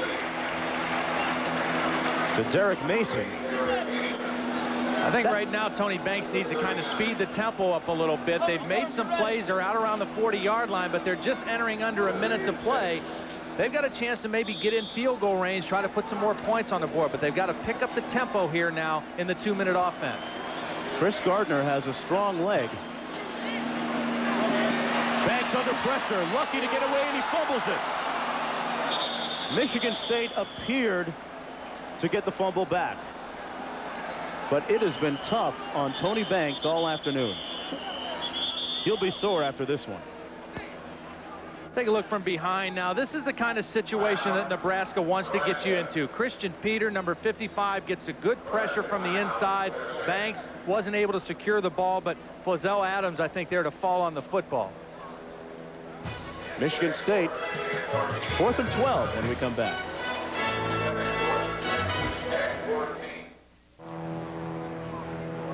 There's a look at injured receiver Masin Muhammad of Michigan State. Twisted his ankle on that pooch punt when he tried to down it inside the 5, and he may be finished for the afternoon.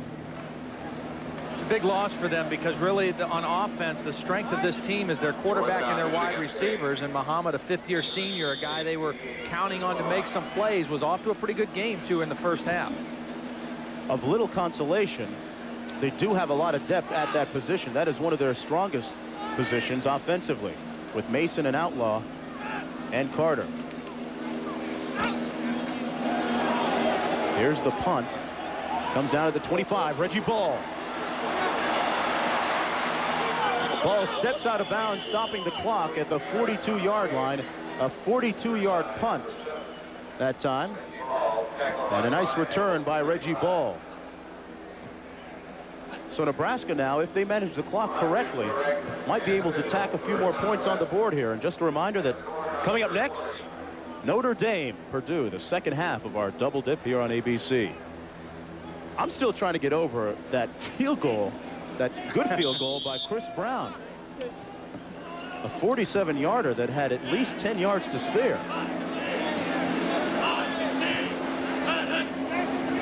Here's Beringer in the flat to Childs. Childs doesn't get out of bounds. Well, he's close to the first down at the 50-yard line, tackled by Marvin Wright. Nice job by Marvin Wright, keeping him in bounds, too, because Nebraska only has one timeout left, and they didn't really want to burn it on that play. Childs really should have tried to get out of bounds once he got as much yardage as he could. What's Tom Osborne looking to do here with 9 seconds to play in the first half? Well, I think you take a shot at one now. They ran the screen on the first down. If they have the first down, the clock will stop until they reset the chain, so you've got a little bit of time to get in there and do something, but take one shot to try to get it down around the 35-yard line and bring Chris Brown in again and let him try to bomb one again. So they're going to measure for the first down. It's a first down, so now the clock will stop until they reset the ball and reset the chain. So Beringer can get his team set on the line of scrimmage, make sure they have the play called. I would expect to see him make one throw and then use the timeout if they get a completion. Nebraska leading 20-7. Brooke Beringer in relief of Tommy Frazier, who was injured, suffered a thigh injury in the second quarter. Just put 5 seconds back on the clock. There's now 14 seconds left, so.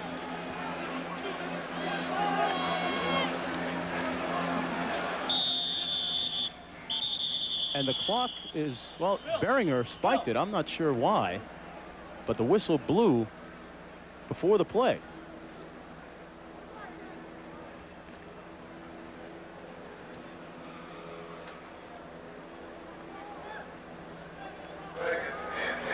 Second down and 10.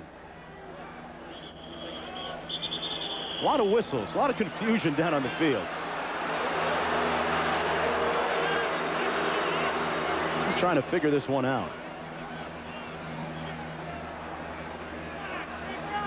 If you're Michigan State defensively right now, they're playing a 4 deep, kind of a prevent defense. You want to keep everything up in front of you. You don't want to give up the big play over your head. Make them catch the ball underneath and then come up and make a good tackle. Beringer going to try and get out of bounds, and he does, stopping the clock with 5 seconds to go. The ball on the 44-yard line. Still a stretch in terms of a field goal for Chris Brown.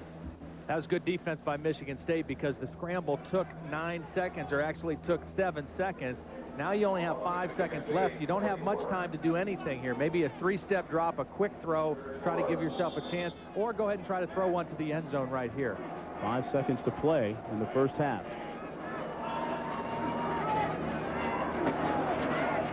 Pass is incomplete, and the clock stops with 2 seconds to go, intended for Brendan Holbein.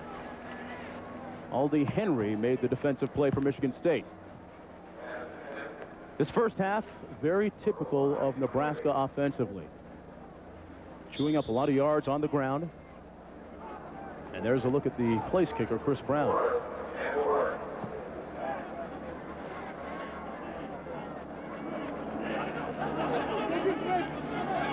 Play action, Beringer throws underneath.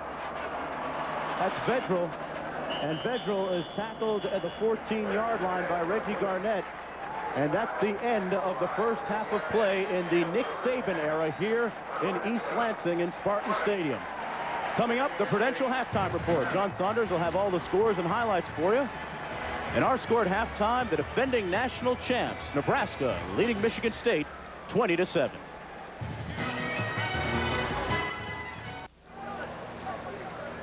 Mark Jones, Todd Blackledge, and Dean Blevins in East Lansing, Michigan. Nebraska leading 20-7. Lawrence Phillips already with his 14th 100-yard game in his career, and a touchdown on this play. Well, you just can't make mistakes against Nebraska. They get it down in there deep. A great block by the fullback, Jack Makovica, and Lawrence Phillips takes it into the end zone. That made it 10-0. Then this score by Michigan State. Tony Banks, when he has had time today, has looked very good. Great protection. He's able to scan the field, and a nice touchdown pass to Muhammad. Chris Brown showed that he's got a lot of thunder in his leg, too, Todd. I like this guy. Oh, I'll tell you what, he bombed this one. This one looked like it could have gone as far as Tom Dempsey's kick. It set the record in the NFL. And then one of the critical plays of the game for Nebraska, Tommy Frazier injured here. Yeah, Tommy Frazier, a freak injury, a knee to the thigh right above the pad, and that means we're going to see Brooke Behringer probably for most of this second half. So he's got to kind of rethink his status as the quarterback. He is now the starting quarterback. And let's go downstairs to Dean Blevins, who spoke with Coach Tom Osborne. First, Coach, tell us about Frazier and then your perspective of the first half. Well, Tommy's got a thigh bruise, and right now they're saying it'd be very doubtful that he'll play, but being the kind of guy he is, if he had to, I imagine he'd go out there and hand off a little bit, but he is hurt. First half, some good, some bad. You know, we executed fairly well. Had a couple turnovers that hurt bad, a couple errors in the kicking game, but we've got a good football team, and hopefully we'll get stronger as the game goes along. We'll just have to see. Thanks, Coach. Okay, Dean. Tom Osborne, man, the master of the understatement, huh? Chris Gardner's going to kick off, and back deep it's Clinton Childs and Reggie Ball, number 7 for Nebraska. Nick Saban in his debut as Michigan State head coach, his team trailing. This is Childs at the 14. Sloppy tackling, and Childs is still on his feet. Across midfield and down to the 46-yard line. And I counted 4 missed tackles, and that doesn't make Nick Saban happy. And Dean Blevins spoke with him moments ago. Okay. Nick, a couple of bright spots, but miscues, the difference so far. I think we've had 4 or 5 penalties on missed formations and in motion penalties. We've dropped 4 or 5 balls. We fumbled the ball the first 2 times we had possession of it. We've given away about 6 points. We need to play a little bit better on defense so we can get the ball back, and we just got to keep playing hard and getting some turnovers. Besides the mistakes, what do you tell your team in half? Well, I just think that it's more our execution and what we can do than it is what they are or what they can do. And if we execute and throw and catch the ball, protect the quarterback, don't turn it over, we'll have a chance to do a good job. Thanks for talking with us. Thank you. Sometimes easier said than done. Makovica on that carry for Nebraska, gaining a couple of yards, tackled by Garnett and Wright. A sold-out Spartan Stadium in East Lansing, Michigan. And a look at the first half statistics. The telling stat, 240 yards on the ground for the Cornhuskers. Yeah, and the 3 turnovers by Michigan State. We heard Nick Saban talking about it. Also 9 penalties in that first half for the Spartans. Here's Phillips, who had 137 yards in the first half. Todd, let's update some of the storylines heading into this contest. Well, Nebraska, we talked about protecting the football, 1 turnover. They've put pressure on Tony Banks. They've hit him. You don't see a lot of sacks, but they've hit him a lot of times. Banks has played pretty well. For the most part, good decisions. First down, only 4.4 yards per play. Nebraska's averaged over 8 yards per play. The big plays, Lawrence Phillips has had 4 runs over 18 yards, so they've got to cut him down. Lawrence Phillips limping off the field right now. That's one way to slow him down, have him out of the ball game. Sure is, and Clinton Childs comes in to take his place. Base formation, 2 tights and 2 wideouts. This is an option down. And they hand it off to Childs, who has the first down, and then some. Move the sticks. Ball is marked at the 27-yard line. Robert Terrell's making the tackle. Clinton Childs, a 6-foot, 215-pound senior. It's just amazing how they continue to just keep coming at you. Watch the offensive line. Watch the right side. No penetration. You get white jerseys getting a great push. You see Clinton Childs is 5 yards downfield before a green jersey's even near him. That's great push by the offensive front. They come off as a unit. They really move the middle of that pile, and and you're down to your number 3 or number 4 tailback running the football, and it doesn't look any different. The give is to the fullback. You got to keep an eye on him because they'll surprise you with Makovica once in a while just to keep you honest, and that's what they do on that play. Sherrell's again making the tackle, and a bad sign when your safeties are making all the tackles. Look at Nebraska's first half possessions. Field goal, touchdown, fumble, and their last 2 possessions result in 10 points. I think what Nebraska has come to figure right now is that the best chance they have to move the football against Michigan State is to attack the inside defensive lineman, to bring 2 tight ends and run at this defense. And Behringer is going to keep it himself. He can run. He does have 4.6 speed. Maybe not as fast as Frazier, but he does have good feet, and Dean Blevins has more on Lawrence Phillips. Guys, Lawrence Phillips' left ankle is simply being taped over the shoe, so a twisted ankle, and he is likely to return. But you've got 2 Heisman candidates injured in the same day. Huh, interesting. I think that tells a lot right there. 137 yards, Lawrence Phillips, only 16 yards for Michigan State. We knew Michigan State would not come in trying to run the ball first. They were going to throw the ball, but have not had much success at all running the football. Fumble. Let's see who got this back. It appears the Cornhuskers got it back. Childs pouncing on the loose ball. And Behringer was there as well.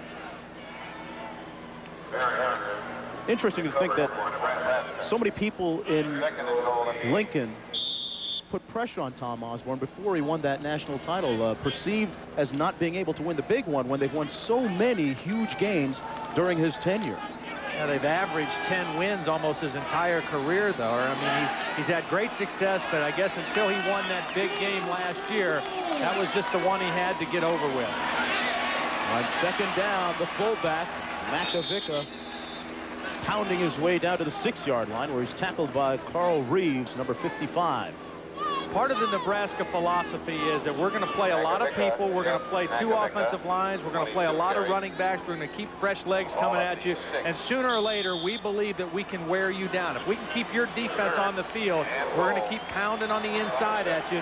These defensive tackles for Michigan State, Yakini Allen and Chris Smith, neither one of them much over 250 pounds. So they are really having a tough time on the inside.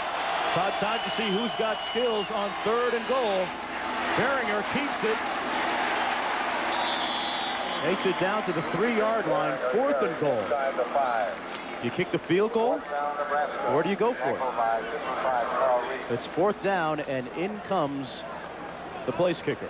Carl Reeves making the stop on Behringer. Chris Brown has already made 2 field goals today, coming from 22 and 47 yards out. You kick the field goal here, Mark, because it gives you a 23-7 lead if you make it. And the more points you get on this team, the more you force Michigan State into a throw-only situation on offense, and that plays into your hands to rush the passer on defense. The freshman says no problem on the chip shot. Chris Brown out of Southlake, Texas with 9 points. Nebraska leads 23-7.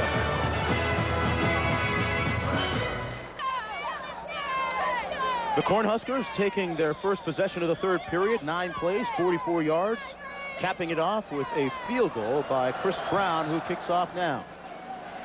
And this will land about 8 yards deep in the end zone, and Derek Mason, with a good career decision, takes a knee. Downstairs to Dean Blevins, who has a special guest. Yes, he is Dr. Merritt Norvell, the new athletic director here at Michigan State.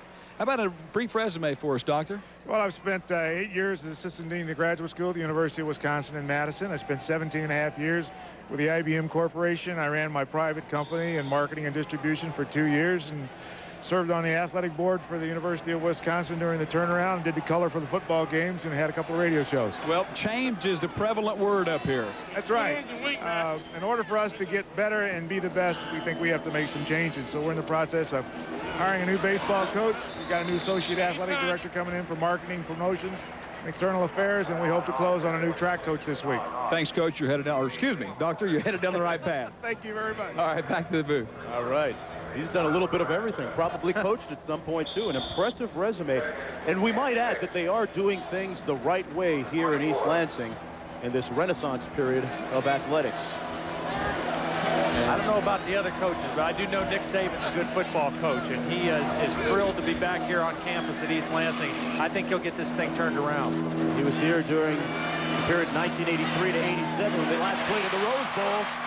And a nice catch by Derek Mason and a first down out to the 46-yard line. Michael Booker making the tackle. Good protection up front, and again, as we've seen all ball game, when Tony Banks has the time to stand in the pocket and read the field, he has got the physical ability to make the good throw downfield. That's not an easy throw to make, the deep square in, but he had good protection, good field vision, and made the nice throw. 9:25 remaining in the third period. Renaud in motion to the top of your screen. Mason split to the bottom. The counter to Scott Green. Breaking tackle. Green picks up about 9 yards. He literally stepped over Phil Ellis at the line of scrimmage. Christian Peter making the tackle for Nebraska. Good penetration again by the Nebraska defense, and it's a situation when they try to run that counter trap. There's so much traffic there, but that time Scott Green did a nice job just avoiding the commotion. Watch at the bottom of the screen. Penetration, they knock the guard and the tackle off. Green can't follow his blocker, but a nice little sidestep picks up a decent gain. Patrick in motion. They hand it off again to Scott Green. Getting a little bit of work. There's a flag down at the 45-yard line. Could be, might be holding. Tackle made by Peter again, and Jay Foreman, number 56. Holding. Offense. And it's against the Spartans. Well, the older Peter made the tackle. The younger Peter is the guy who got held. Jason Peter was being held in there on the inside, and again, a tough break. They had 9 penalties in the first half, Michigan State. This is a big one, too, because they were in second and very short situation. Nick Saban hoping to turn around the fortunes of his team this afternoon. Trailing 23-7. Getting paid handsomely for this job. His first job was as a 7th grader pumping gas at his dad's gas station, the Gulf station. He's getting paid $1 an hour. Safe to say he's making some more presidents right now. A lot more money in his pockets these days. 2nd and 11, complete on the skinny slant pattern to Napoleon Outlaw. And it's a first down at the 39-yard line. Tyrone Williams making the tackle. Outlaws look good on the couple of catches he's made today. Yeah, nice little combination route by the slot receivers. The inside receiver broke to the outside. Outlaw came in on the little slant, and a nice job just confusing the defense, and Banks making the nice throw. Pretty good numbers for Tony Banks so far. Nebraska showing blitz, and they do come. Banks looking downfield, incomplete for Carter. And once again, Tony Banks getting off the carpet. Came with a dog that time, a blitz, a linebacker blitz. Jay Foreman put him on his wallet. The good thing that Banks is doing is he's seeing the blitz very early. He's recognizing it. He knows that it's coming at him. And right here, it's going to come from right here. So it's right in the face of Tony Banks. He sees the blitz coming, and he knows he has to throw off that guy. He doesn't have anybody to block him. Takes a chance by throwing it downfield. So the good thing Banks is doing, he's reading the blitz. He's not getting fooled when Nebraska tries to come after him. Yeah, he has really continued to improve coming out of junior college a year ago. Last year, he was very much like a freshman, trying to learn the nuances of this offense. Another blitz. They find the hot receiver, the tight end, Bensey. And Bensey has a first down at the 17-yard line for the Spartans. Tackle made by Veland, but not before Bensey picked up 21 yards. Good recognition again by Banks. Yeah, real good recognition. This is a well-conceived play. Take a look as they come on the blitz again. Eric Warfield, the safety, coming on a safety blitz, almost got a hand on that football, but a good read by Tony Banks, hitting his tight end, Benson. 3 wide receivers in for Michigan State. Nebraska pointing at the left side, the right side of the Spartan offensive line. They were pointing at Masalom and Flazell Adams.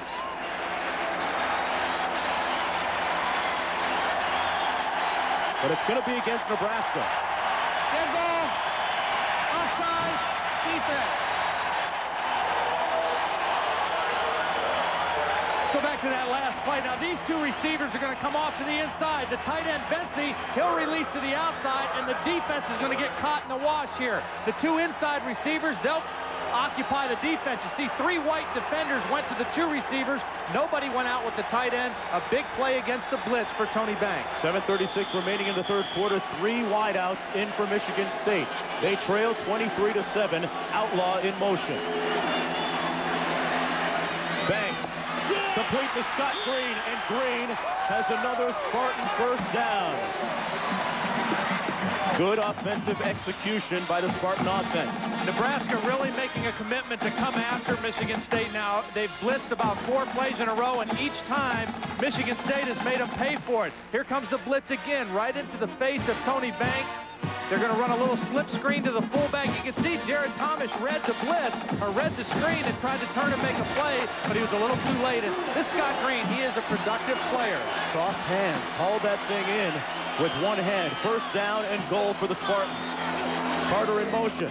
The draw, Renaud. Homie, don't play that. The Huskers read that one and stuffed it at the 8-yard line. We talked about how Nebraska's defense is now geared towards speed. It's very similar. They really started making the change after they played Miami and Florida State in the Orange Bowl. They were in a streak where they lost several bowl games in a row to Florida teams, and they've streamlined their defense. And what you see is they get blocked initially, but they don't stay blocked very long. They're very quick getting off a block and running to the football. Second and goal. Banks into the end zone. Incomplete for Mason. Kind of got twisted around back there. Trying to find his receiver, Booker, providing the coverage for the Cornhuskers. It'll be third down and goal for Tony Banks. Good pressure again by the Nebraska defense. I think Banks had to throw that ball a little bit earlier than he wanted to. Really wasn't able to put it in the right spot.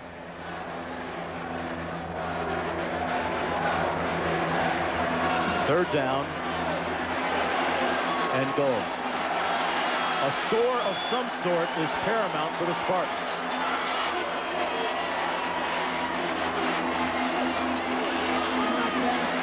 Banks into the end zone, almost picked off. Whew! Mike Minter was thinking about the pick 6 lottery and going the other way for a score. I mean, he had nothing but artificial turf ahead of him. See, Nebraska kind of baited Banks that time. You see these guys in here, they're showing blitz, but the safety's going to drop into zone coverage. They show blitz, then they come running out of it. It looks like man-to-man coverage, but it's not. Minter is sitting right in the hole to make the good defensive play. Lucky that they didn't get picked that time. Chris Gardner now in for the field goal from 25 yards out. He's out of Plantation, Florida, 14 of 21 a year ago. Low snap, but it's down, and it's good. A good job that time getting it up. It wasn't pretty, but Solani got it down and up. Mark Jones along with Todd Blackledge and Dean Blevins here in East Lansing, Michigan, and another look at that last hold on the field goal attempt. Yeah, watch Chris Solani. Good job finding the football, getting the laces turned around. I tell you what, you got to have good hands and you've got to have poise to be in that situation because you're going to get some bad snaps. Nice job by Chris Solani getting it set down for his kicker. And here's the kick. Ball and Childs fighting over it. Childs takes it and he is brought down on the carpet. Michigan State says they have it, but we'll wait for a signal. The referee signaled that the ball was down, that the player was down before the ball came out. He came in and made the call right away. Still very aggressive, good heads-up play by Michigan State. Take a look from behind. There was some confusion on who should have the ball. A good tackle coming in there, and you can see his knee is down, and then the ball is going to come out. Good tackle by Brian Eccles on the kickoff team. And a chorus of boos raining down on the officiating crew for making that call. Nevertheless, 1st and 10 for Nebraska at the 21-yard line. This is their second possession of the third quarter. Lawrence Phillips is back in the ball game. He's the I-back. Nebraska does a lot of check with me at the line of scrimmage. They line up, they see where the defense is, and try to run at the weakness. And they test out that leg of Phillips, and he's brought down at the 25-yard line, a gain of about 4. He was injured on their last possession. Ike Reese made the tackle, and they retaped that ankle, sent him back in there. Lawrence Phillips, we got a good look at him yesterday during their walk around, and he's got those trapezius muscles that just don't quit. I mean, he is buffed. He's got diesel. Yeah, he's put together real well, and you know, the weightlifting program at Nebraska has been well documented. I mean, they're one of the best. Boyd Epley started it several years ago at Nebraska, and their strength and conditioning program has been a model for a lot of teams all over the country. Michigan State trying to turn the tide here on this special day, looking for a special play, and here's a special runner, Lawrence Phillips, with a first down at the 40-yard line. I mentioned it was a special day, and at halftime, one of our very own, Dennis Lewin, a senior vice president of production at ABC Sports, was awarded the 1995 Jack Breslin Life Achievement Award. Denny, one of the great production guys in the business. He's a 3-time letter winner as manager of the hockey team, 1963, 64, and 65. And a closet full of awards and Emmys. Beringer on the play action, going up top for ball, and he's got him open. Oh, baby, what a catch. He's got skills. Reggie Ball, airborne. It's only a matter of time before Nebraska is going to try to get you in this situation. They run at you, they lull you to sleep, and then they play action and throw it deep. Now, Demetrius Martin, he got caught looking back at the quarterback. His eyes were on the quarterback. He hesitated for a second, and that was all that Reggie Ball needed to run by him.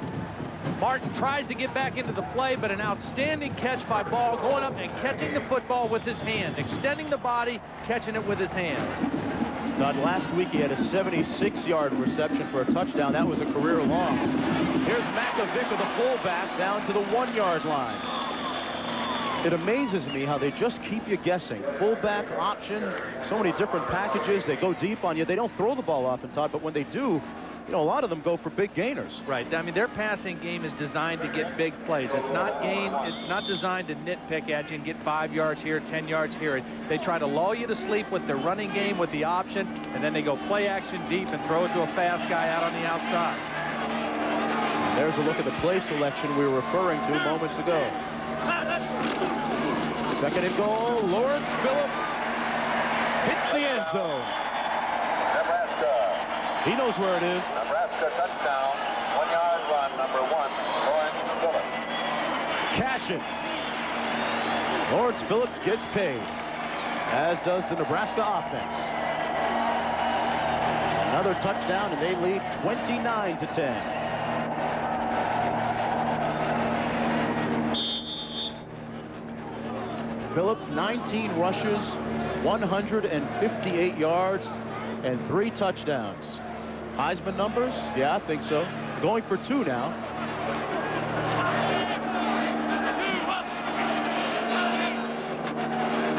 The pitch to Phillips. Struggles to find the handle and is brought down to the 5-yard line. Tyrone Garland stuffing the play. It's 29-10 in East Lansing.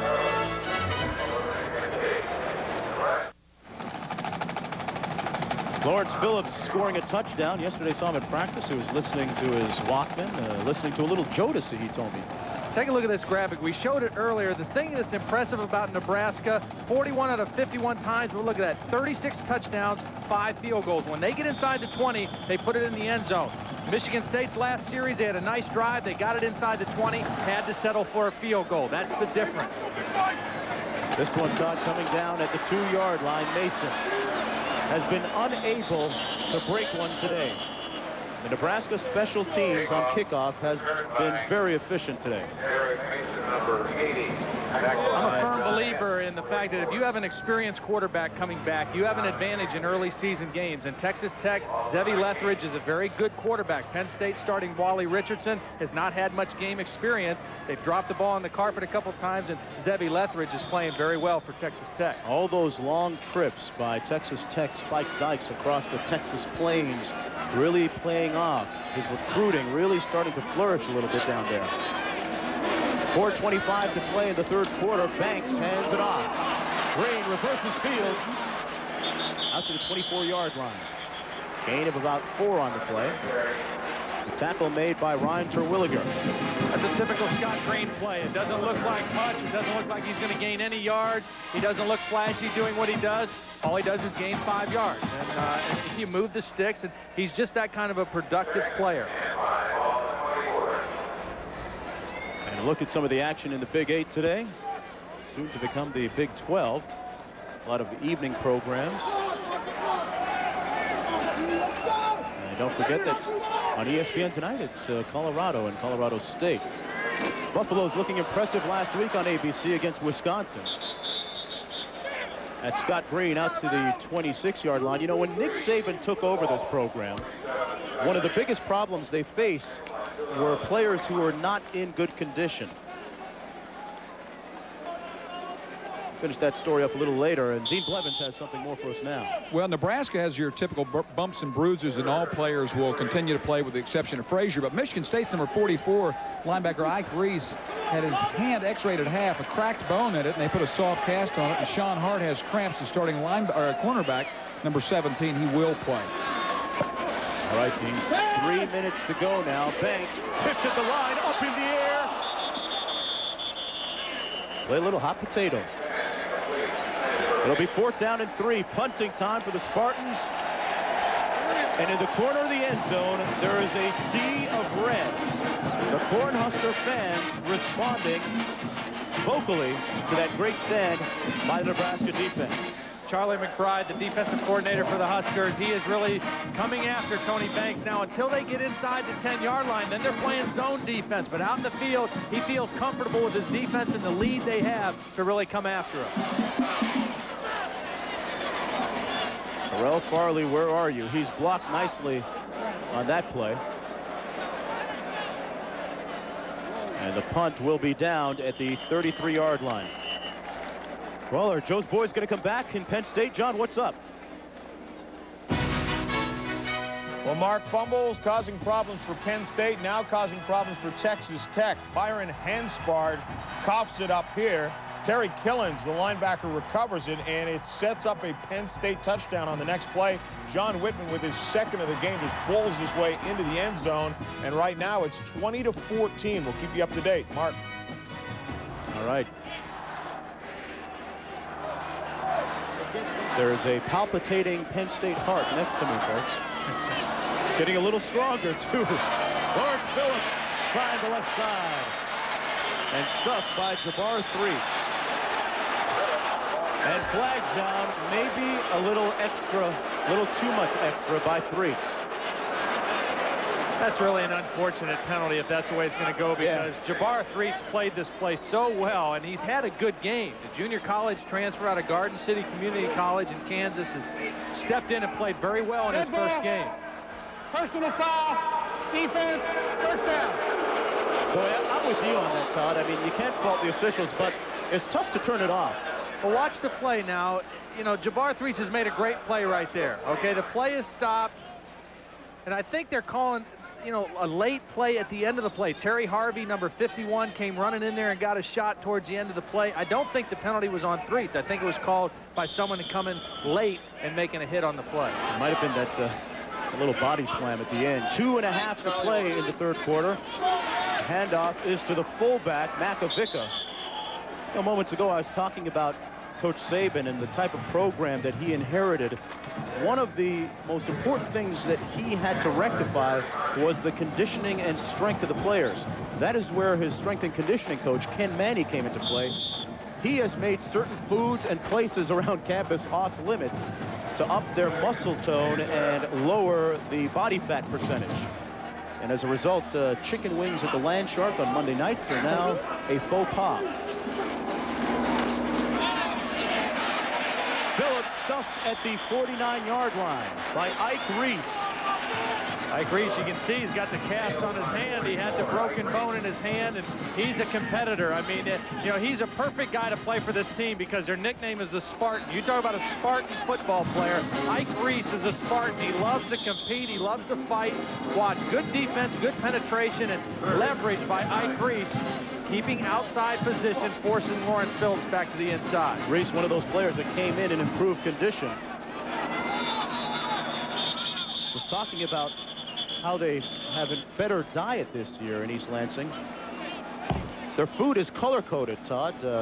Green is recommended for everyone. Yellow is okay food with limitations, and red is off limits for guys trying to lose weight. All right, Monday night. It's the Packers and the Bears live at 9 Eastern time from the Windy City, one of the oldest rivalries in the NFL, old black and blue football. Brett Favre at the helm for Green Bay, and the former Heisman Trophy winner, Rashaan Salam. Get a good look at him for the Chicago Bears.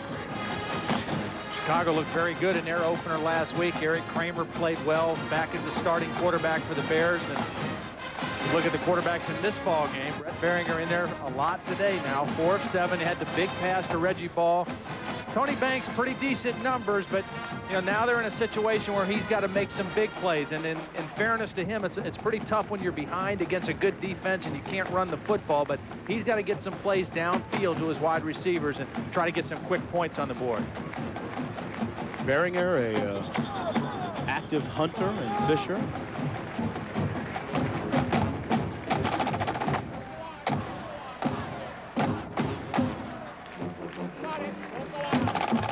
And word coming now that it's official. Deion Sanders is now a member of the Dallas Cowboys, signing a reported 5-year deal. Don't know the numbers on it yet, but Troy Aikman did restructure his contract and give up $2 million.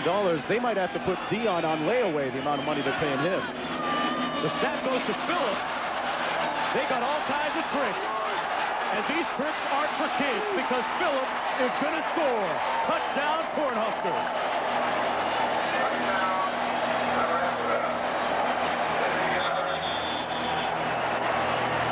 The snap went right to Phillips, and he went right to the end zone in the express lane. They've been in this formation 2 times. Now this is Phillips right here. The center's just going to snap the ball right to him. Behringer will act like he gets the ball and going to pass. Everybody's looking at Behringer. Nobody sees that Phillips has the ball. They've been in that formation 2 times. One time they ran the option for a big play. This time they direct snap it to Phillips, and it's a touchdown. One more big play by Nebraska. You've got to be prepared that they're going to try to get big plays on you, and if they get more than a few, it can be a long day for your defense. Coach Saban talked about assignments, and Coach Pease also talked about assignments on the option, but it's like you said earlier, Todd, how do you prepare for all these different things? I mean, I'm not sure that the Spartans were thinking about the direct snap play to Lawrence Phillips that time. Well, in Nebraska, you know, in years past when Nebraska had great football teams, they never lined up in 4 wide receivers. They never lined up in a shotgun. You could pretty much narrow down what they were going to try to do to you offensively. But the real change that Tom Osborne has brought to this offense is they give you 5 or 6 different formations. They run their option out of all those formations. So if you're a defensive coach and you're preparing during the week, you've got to show your team, okay, when they get in this set, they've got 3 wide receivers. Now this set, they have 2 tight ends and 1 back. This set, you know, and you've got to prepare to stop the option and stop all the things they do in every formation. And Tom Osborne has done a great job changing his philosophy of how to call plays and using more personnel and different formations. Osborne extremely pleased, no doubt, with those 206 yards on the ground by Phillips today.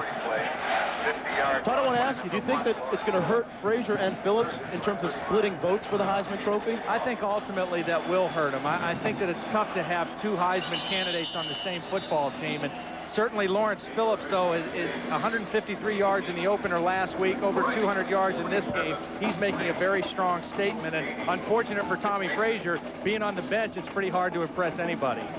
And Brooke Behringer with his pilot's license.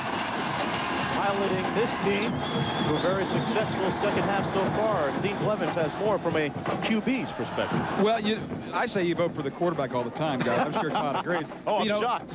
Most schools overhype their candidates, but Nebraska does have that position where they have 2 of them. We talked to the SID office before the game about choosing one over the other. They said, no, they aren't going to do that because the Huskers are on TV so much, the voters can virtually see them every week, and they know what they can do. Yeah, Tommy Frazier can do a lot. The 5th born of Priscilla and Tommy Frazier Sr. 9 pounds and 6 ounces at birth, and he has since matured into a very fine quarterback and Heisman Trophy candidate at 210 pounds. Chris Brown kicks it out of the end zone. First down, Michigan State at the 20. It's been a good day for the freshman place kicker, too. 3 field goals, a few extra points. Made history last week against Oklahoma State, being one of the few freshmen ever to start for Tom Osborne as a place kicker. 1:10 to play in the 3rd quarter. Nebraska in control. Antoine Patrick in motion. On the screen. Green has some good blocks ahead of him. And that's why I like Scotty Green.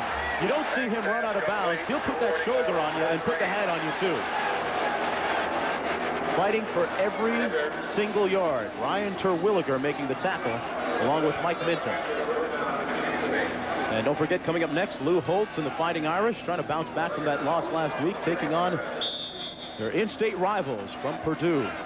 Michigan State has had some pretty good success running the screens today. Now, they haven't had much success running the football, but when you run the screen, it's the same effect. You take advantage of an aggressive defense that's trying to rush the passer, let them come upfield, throw the screen over their head. That one working out well. Banks fumbles it. Did he get it back? Yes, he did. And now a little extracurricular activity. That's Flozell Adams, number 76. Well, Flozell was venting a little frustration because he got beat by Jared Tomish on the play. Top left of your screen is where the pressure is going to come from. Tomish ran right around Flozell Adams, made the sack, caused the fumble, and then Flozell was just trying to pull Tomish off of his quarterback. Watch again, coming from the right of your screen, Tomish with the arm sweep, knocks the ball loose, and there's Flozell just saying, okay, you beat me, you made me look bad, but just get off my quarterback. 25 seconds to play in the 3rd.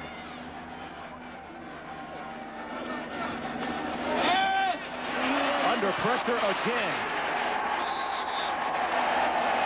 Well, Tony, Mama said there'd be days like this. Terrell Farley, the junior college sack specialist and special teams man, making the tackle. Assisted by Warfield. And that ends the 3rd quarter of play in East Lansing in game 1 of the Nick Saban era. It's not the way he planned it. We'll return with more between Nebraska and Michigan State after this message. A word from our ABC station. Back at Spartan Stadium, I'm Mark Jones, along with Todd Blackledge and Dean Blevins. On the field, 36-10 as we begin the 4th quarter of play. The defending national champs from Nebraska with an impressive performance today. Brooke Behringer coming in relief of injured quarterback Tommy Frazier. And Tony Banks has been running for his life all day. Mason with the catch at the 33-yard line, complete. But it's short of the first down, and they'll have to punt. And now Mason comes up limping. Pretty good idea by Gary Tranquil, the offensive coordinator. They've been getting after your quarterback on the blitz. Move him to a different spot. Get him out of the pocket a little bit. Nice effort by Banks to elude the rush. The safety coming on the blitz and makes the nice throw back to the middle of the field, but short of the first down. He can improvise. Chris Solani into punt from his 25, and back deep, it's Reggie Ball. This one taking a Cornhusker bounce back to the 33-yard line. Time for us to call a timeout. We'll be right back.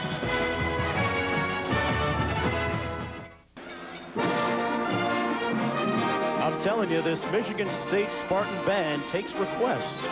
That tune sound familiar to you? Earlier this summer, they recorded our theme song, our college football theme song, and Dean Blevins has more. Well, Mark, this is John Madden once again. That was your group that did it. Gracious move on your part. Well, thank you very much. We were really happy to have the opportunity to provide the recording of that tune, so it was a lot of fun. John gave me instructions. All right, guys, ready to go? Oh, here we go. All right, back up to you guys. I wonder if that John Madden has his own bus. You think? Hey, Dean, ask them if they can hook me up with a little Boys to Men after this, will you, please? They are one of the better ones in the Big Ten Conference. Amon Green now in at tailback. And you talk about a skilled and speedy runner. He is all that. A thriller heating up in Penn State. John Saunders has more on that. John? Mark, indeed, 4th down and 1, and they decide to go to the pass. Wally Richardson, though, hits Keith Olsemer from 3 yards out, and Penn State has taken the lead 21-20. Mark. Todd, would Joe have let you throw a pass like that? I don't know. Gutsy call. Yeah, good call. Somebody broke off a pattern. Brendan Holbein ran a post, and Behringer threw it to the flag. So they'll talk that one over and hopefully get it straightened out for their sake. And it will be 3rd down and 1 to go. You talk about consistency with Nebraska's football program. They just, you know, Tom Osborne is his 23rd year. They've been winning 9-10 games every year. Great consistency. Just, you know, he's had assistants that have been there 15, 16, 20 years, and they just keep coming at you. I mean, that's the trademark of this football team is they just are relentless, and they win games in the 4th quarter by wearing you down. And Amon Green is on his way. He says, see ya, and I wouldn't want to be ya. Touchdown, Cornhuskers. A 57-yard bolt of lightning on a sunny afternoon in East Lansing. Amon Green scores the touchdown. Amon Green is listed as the number 4 tailback, but they have high hopes for him. Heavily recruited out of high school, out of Omaha, Nebraska, played at Central High School. Great speed. They said he broke all their testing records for freshmen coming in. He's got a bright future, and they say he runs a lot like Lawrence Phillips. So that's bad news for Big 8 or Big 12 foes in the next couple years. Chris Brown with the extra point. His leg might be getting a little fatigued right now. He nails it through. And it is 43-10. But the band plays on for the Spartans.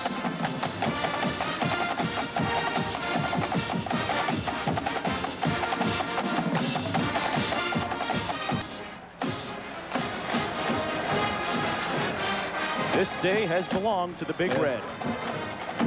13:24 remaining in the 4th quarter. And Nebraska leads Michigan State 43-10. I'm Mark Jones, along with Todd Blackledge and Dean Blevins. Derek Mason kind of set the tone early for Michigan State on that fumbled kickoff return in the 1st quarter. Corrals this one at the goal line. Rock at the 20. Wow. What a hit. Aaron Penland, a backup linebacker, came in there with a big hit on special teams. You talk about consistency. Look at Nebraska. 180 consecutive games they've won when they score 35 points or more. Overall, 245-1. Interestingly, the only loss was to Oklahoma, 49-35 back in 1950. I think Dean was the quarterback on that team. I'm not sure. We'll have to check with him. But No, it wasn't that year. Well, we're still 52. We're still debating over that alleged 4.55 40 that he says he ran back then too. Hey, the bad thing for Nebraska fans is that that used to outrun some of their defenses, but now that's the difference, guys. That's this team has remarkable defensive speed, and that's what's gotten them over the edge. Yeah, you're so right, Dean. That's Derek Mason, the injured Spartan player, favoring his right leg. Another look at the injury. Well, Mason has had the one fumble earlier in the ball game and really gets good lick that time by Aaron Penland. I think it looked like he was just cramping up coming off the field, but Mason, a top returning kickoff returner in the Big Ten, had a 100-yard return against Penn State in the season finale last year. Banks out of the shotgun. The screen to Scotty Green. Go, baby, go, baby, go. Oh, yeah! Scotty Green finally run down at the 22-yard line by Tony Veland. Green moving all of those 227 pounds downfield, showing a good burst of acceleration. Gary Tranquil said he didn't think this guy was very fast. He showed some jets there going down the sideline. Again, the screen play has been very effective against that good pass rush of Nebraska. And Scotty Green, when he got on the sideline, picked up a good block from his center, Matt Beard. Showed a lot of speed running down the sideline before he's caught by the free safety, Tony Veland. We know Veland, he's a sprinter. He's a 4.5 guy, so Green showed good speed. Banks brought down and sacked at the 32-yard line. Christian Peter says hello. Last week, the Nebraska black shirt defense had 5 sacks, and they add to their season total on that play. It'll be second down from the 30. Hurry up offense. Banks into the end zone. Incomplete, intended for Napoleon Outlaw. Veland again on the coverage. Florida State leading Clemson. And Michigan up 3 touchdowns. You know, I'm really excited about the program under Schnellenberger at Oklahoma. I think he's going to do some real great things. He's done a great job everywhere he's gone. Every program that he's gone to, he has made him a winner. So I'm sure they'll be anxious to see that happen out in Norman.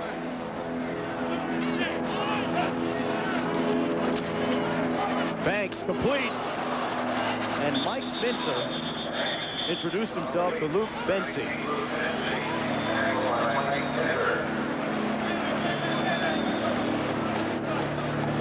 Banks with another completion. More action in the Big Ten today. Penn State with a 1-point lead over Texas Tech in the 4th quarter now. And don't forget, coming up next, Purdue and Notre Dame from West Lafayette, Indiana. Game you'll see right here on ABC, beginning at 3:30 Eastern Time. Banks. Boy, he lowered his hat and was met by Farley and Minter. That's why they call him Baby Randall. He has the ability to scramble. Right now, we'd like to pause 5 seconds to allow our stations to identify themselves.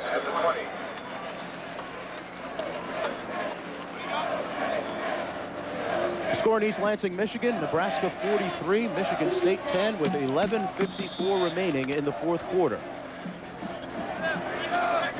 Brooke Behringer has gone most of the way for the injured Tommy Frazier. Frazier, starting quarterback, shaken up with a deep thigh bruise in the first half. Clinton Childs is the lone back, and Behringer is going to throw. Complete to his tight end, Gilman. And Gilman is gang tackled at the 25. Gilman last week with 3 catches for a total of 31 yards. It's brought down by Sherrills and Reese. People might be wondering now, well, why is Tom Osborne calling pass plays for Brooke Behringer at this point, winning 43-10 in the 4th quarter? Well, Brooke Behringer may have to start the game next week. Tommy Frazier still may not be back from that thigh bruise. You don't know how quickly he's going to heal through the week, and so you want to get Behringer some work throwing the football. They don't need to throw right now in order to win the football game, but they've got to give him a little opportunity to run the offense and get his feet wet throwing the football. Always an asset when you have 2 starting quarterbacks in your lineup. That was Childs, brought down by Marvin Wright. Don't forget, next Saturday, 3:30 Eastern, 2:30 Central, a slate of college football here on ABC. Washington, Ohio State, Colorado State Air Force.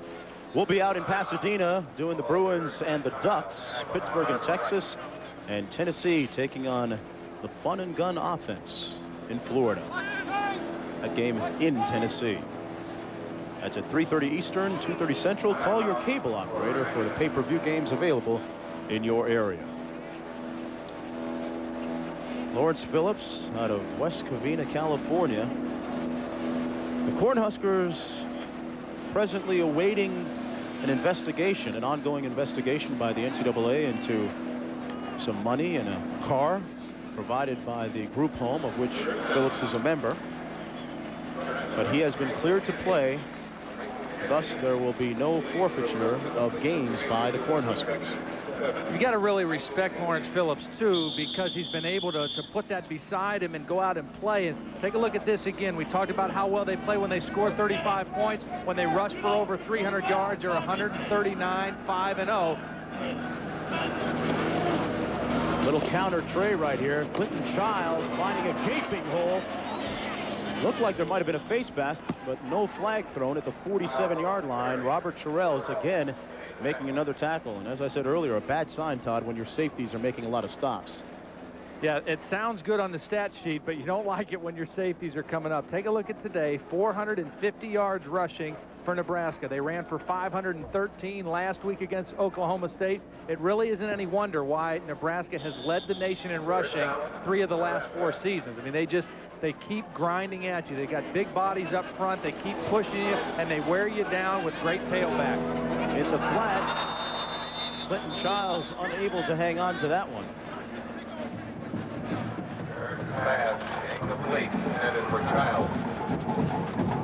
Second and 10. Tommy Frazier, you know, interesting about Tommy, he has a brother, Rod, who's 17 years old and is at the moment a major college prospect at Manatee High School back in Bradenton, Florida. Yeah, I think he's a running back, ran for over 100 yards in his opening game as a high school player.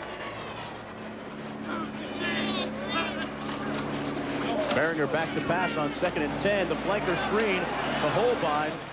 Holbein is tackled at the 47-yard line. He'll be about 4 yards short of the first down. If time permits, stay tuned, folks, for the Thrifty Car Rental post-game report featuring scores and highlights from across the country. The tackle made by Chris Smith on that last play. When you look at the advantage enjoyed by Nebraska right now, you think about the margin of victory eventually and how that can influence the voters in the poll. You don't like to see people run it up, but it's tough to tell kids out there not to play hard. They give us to the fullback. Yeah, I don't have a problem with your kids playing hard. I'm not sure that you should keep your starters in late in ball games. You know, get your other guys in the ball game and let them play hard. And if they score, well, then shame on the defense for not finishing out the game and, you know, and really playing to the best of their abilities. But I'll tell you what, I think Nebraska under Tom Osborne, they won the national championship last year. I think they should be the #1 ranked team in the country. Most people say Florida State, but Nebraska still hasn't been beaten. I mean, they were the best team in the country last year, and they have not dropped off much this year. Even though they lost 14 starters off of that team, I still think they're the best team in the country.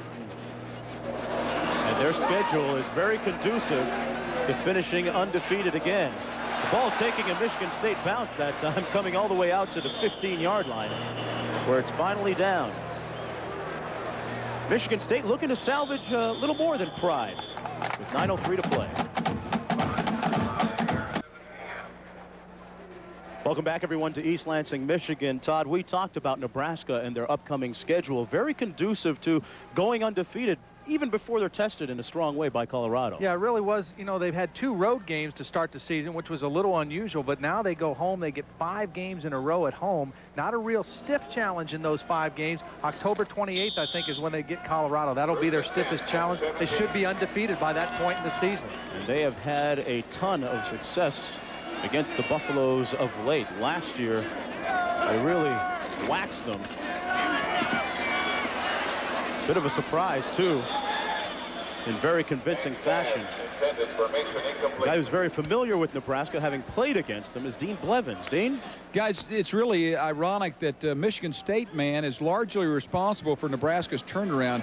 The late Duffy Doherty offered Bob Devaney a job at a time that Devaney had planned to quit as a football coach and to go into business. And there's Bob, a wonderful man. He is the athletic director emeritus at Nebraska now, and the rest of Nebraska football history is history, actually. Back-to-back titles in 70 and 71.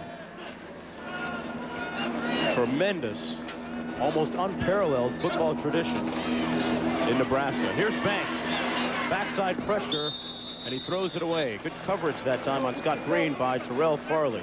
You know, and when we talked to Nick Saban, and he made reference to Nebraska, and he talked about the consistency of the program, the established nature of their program, it's all handed down from Devaney and then to Tom Osborne. They've had great continuity in their program. Their assistant coaches stay there a long time. And when kids sign up to go there to school, they know, hey, this system and this coaching staff is going to be in place for a long time. There's great continuity, great stability there, and that means a lot to high school players looking for a place to call home for 4 years. And Nick Saban is hoping that many players across the country will choose to call East Lansing home in the future. Did a decent job of recruiting, although he came in kind of late. Well, Tony Banks has had a tough go here in the second half because they've had to play catch-up. Nebraska has played their nickel and dime defense the entire second half and really blitzed them and hit them and bounced them around today. But he's going to be a good football player, a good quarterback in the Big Ten this year. He just went up against an awful good Nebraska defense. Suffice to say that, Todd, they might not be tested this much at all in the remainder of the season. Chris Solani kicks it through the end zone. Todd, let's check back with some of our storylines after that 83-yard punt. We can see Nebraska, they protected the football, only 1 turnover. They were able to put great pressure on Tony Banks, particularly in the second half. 7 hurries, and they hit him several other times.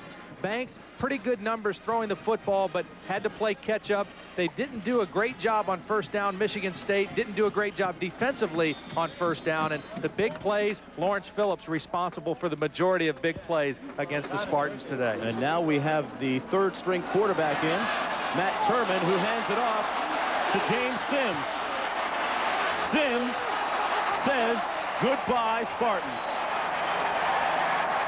Now, if that's the 4th string guy, I don't want to see the 5th string guy, Todd. They just keep coming and coming and coming. Well, he is the 4th string tailback, but he is the fastest player on the Nebraska football team. When they timed everybody last spring, 4.41 speed in the 40-yard dash. And once he got through the secondary, you've got a tired Michigan State defense on the field, and James Sims he was off to the races. Boy, they really missed Damon Benning today, don't they?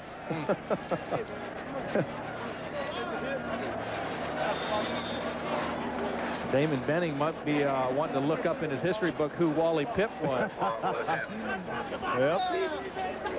Yep. Don't get hurt or miss many games because you never know. 50-10. Lots of talent in the cupboard in Lincoln. Let's go to John Saunders. Well, Mark, it is now official. Deion Sanders has signed with the Dallas Cowboys. Jerry Jones made the announcement just minutes ago. About 12:30 last night, had completed all of the physical examinations that would be required of a transaction of this magnitude. And Deion Sanders signed the contract, and he's now a Dallas Cowboy. And not a bad deal either. 5 years for about $30 million and a $12 million signing bonus. Mark, back to you. Let me see. I thought John said $12 million. $12 million signing bonus, and Deion Sanders, one of the premier players when he's playing football, able to change the complexion and the balance of power pretty much too, defensively and offensively, Todd. Well, he wants to play offense, but I mean his great value is he can lock up on a receiver and just take him out of the football game. As you take a look at the updated score, Texas Tech again on top of Penn State, but Deion Sanders, I mean, you can put him out there on a guy man-to-man and just leave him alone and then kind of gear the rest of your defense to helping somebody else that might need help or blitzing the quarterback, and that's why everybody wanted him. With the salary cap restrictions, it's important to become very creative when you do contracts. Mark Renaud on the return that time out to the 27-yard line. And as was reported earlier, Troy Aikman reportedly, do I say gave up $2 million? Deferred $2 million to fit Deion into the salary structure. I think what Nick Saban wants to see right now is that his team for the last 8 minutes and 18 seconds of this game just play hard. You continue to play hard. You're down 50-10. This is one of the best, if not the best team in the country, and you're starting a new system here, a new program, and you want to build some character in your football team. You want to see them play hard for the full 60 minutes. Yeah, that is the Nick Saban way. That's it. Nice stick that time. The linebackers filling nicely. Don't forget, coming up next, Notre Dame, Purdue from West Lafayette, Indiana. Purdue taking, hopefully for them, another step towards respectability in the Big Ten. Trying to move up among the upper tier teams in the conference. There's a look at one of the upper tier coaches in college football, Tom Osborne. 7:40 to play. Banks, play action. Complete to Mason at the 39-yard line and stuck by number 12, Mike Fullman, the backup cornerback.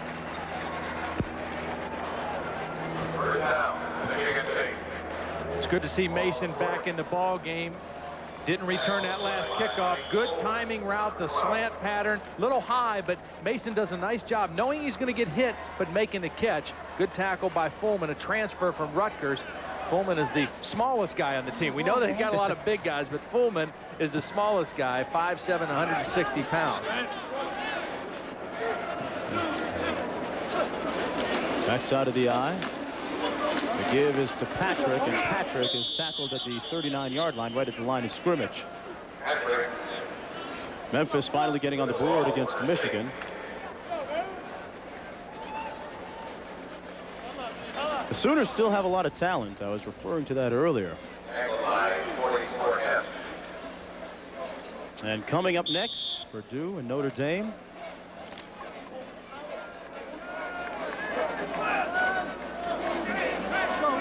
.640 to play.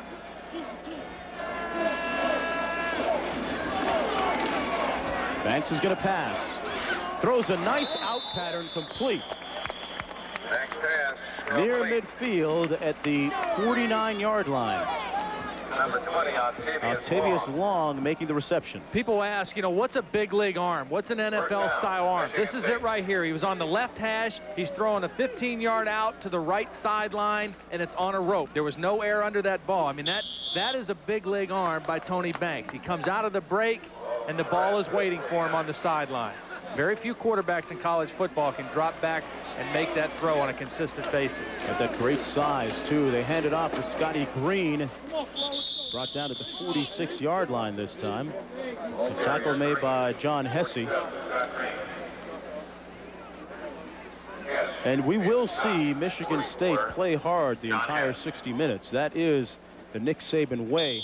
He describes his philosophy as confront and demand, and he's a very demanding coach.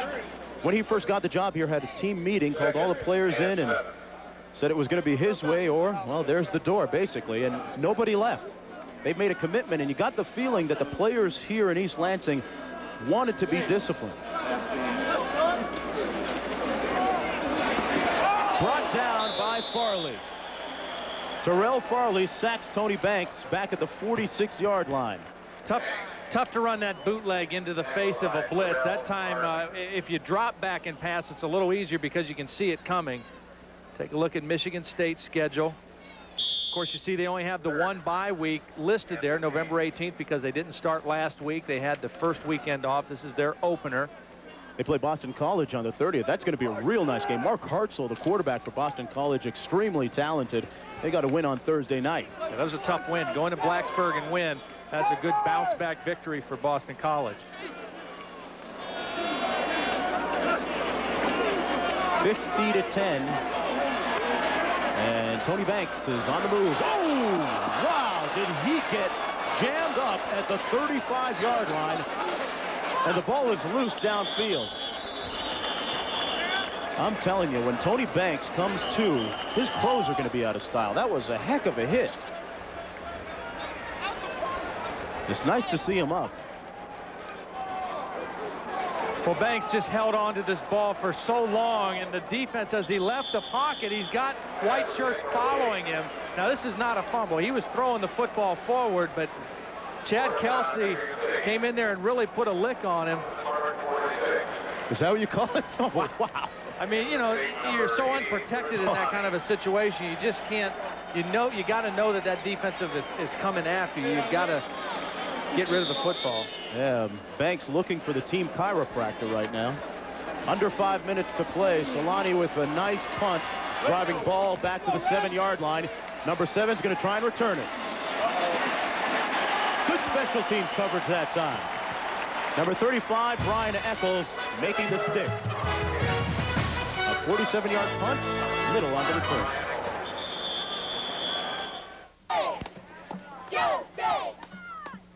I'm surrounded by quarterbacks. Right, Dean Blevins? Hey, that's right. And we're going to get on our big friend in the booth there, Todd Blackley's 1982 to set the scene. Happy Valley, Nebraska taking on Penn State. Both teams undefeated. 13 seconds to go. Todd Blackledge back. He finds Mike McCloskey inbounds or out. Nebraska fans still saying out. Take a look at it. McCloskey. Ooh. He's got a big foot. I don't know.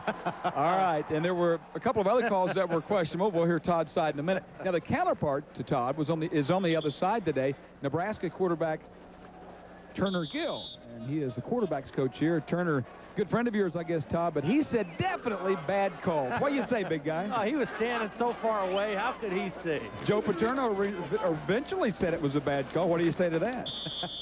You guys did go on to win the title, and congratulations to you. But Nebraska looking for 2 in a row now. They've done okay without it. I'll tell you what, we played, had a great series with Nebraska, and yeah, it was a very questionable call. They're late in the ball game, but it was a great game, and we had a couple great battles, and Turner Gill was an outstanding quarterback for Nebraska. I really enjoyed it. You know, I know you and Coach Paterno have a great relationship. Some people may not know Tom Osborne was a groomsman in Turner Gill's wedding. Hey, Dean, by the way, I'm with you. I think he was out of bounds. Just for the record.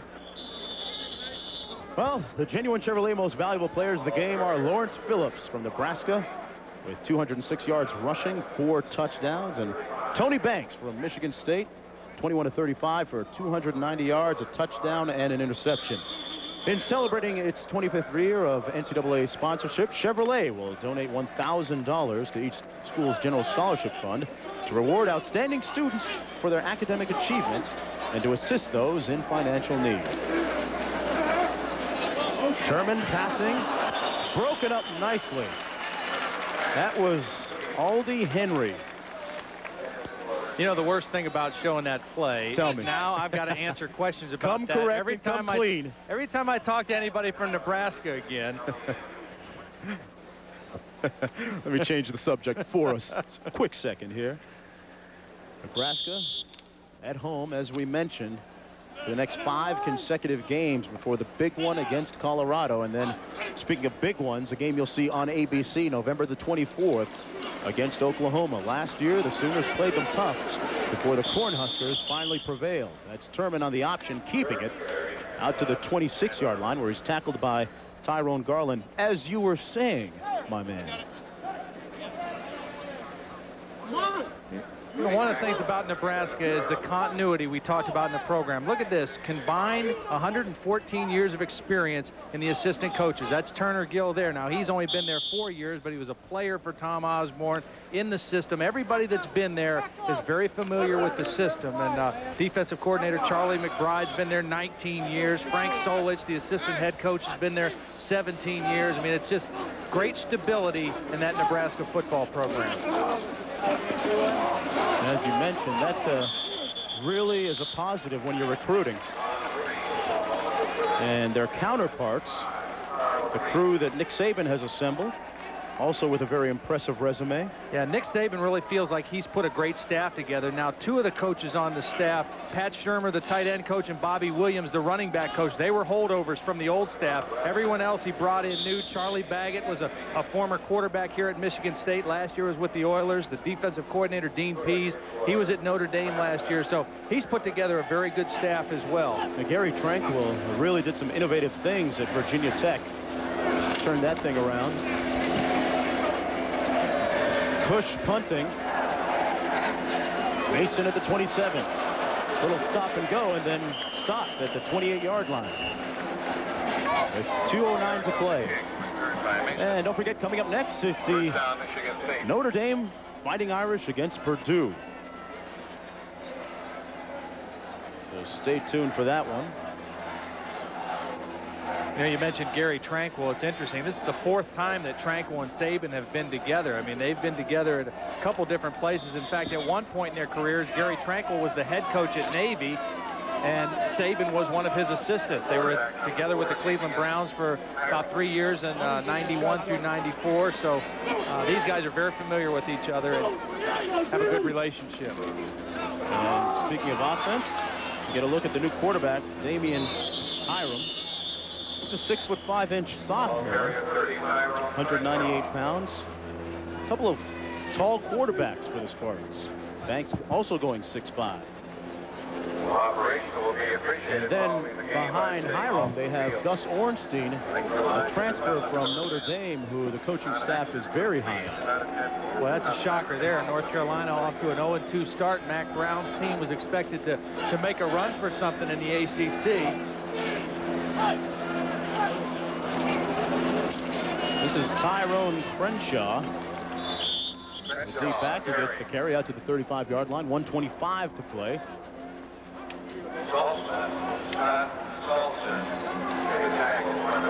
Look once again at the quarterback in the game now, Hiram. From Jackson, Michigan. Didn't have any game action last year. Played pretty well during the spring. Moved himself into that number 2 spot. There's Tony Banks again. He'll have better games this season. And he's a talented quarterback. Really has a chance to play in the NFL also if he puts together another solid season this year. Yeah, like getting a slow start today. Nice run out to the 46-yard line. That was Crenshaw again, but getting back to Banks. Last year he got off to a rather slow start and then finished the season very strongly and brought the team to a respectable 5-6 record, but they have had 4 consecutive losing seasons here in East Lansing. In fairness to Tony Banks, too, now, he came from junior college, which is a big adjustment anyway, and he's second year here, and he's had to learn a whole new offensive system. So he's had to learn 2 new systems in as many seasons here as a Spartan. Hiram on the run. Tried to move him out of the pocket, but it broke down at the 46-yard line where he's tackled. 20 seconds to play. The day has belonged to the Big Red from Lincoln, Nebraska. The defending national champions going to win this one 50-10. Another very convincing Nebraska victory as they improve to 2-0 on the season.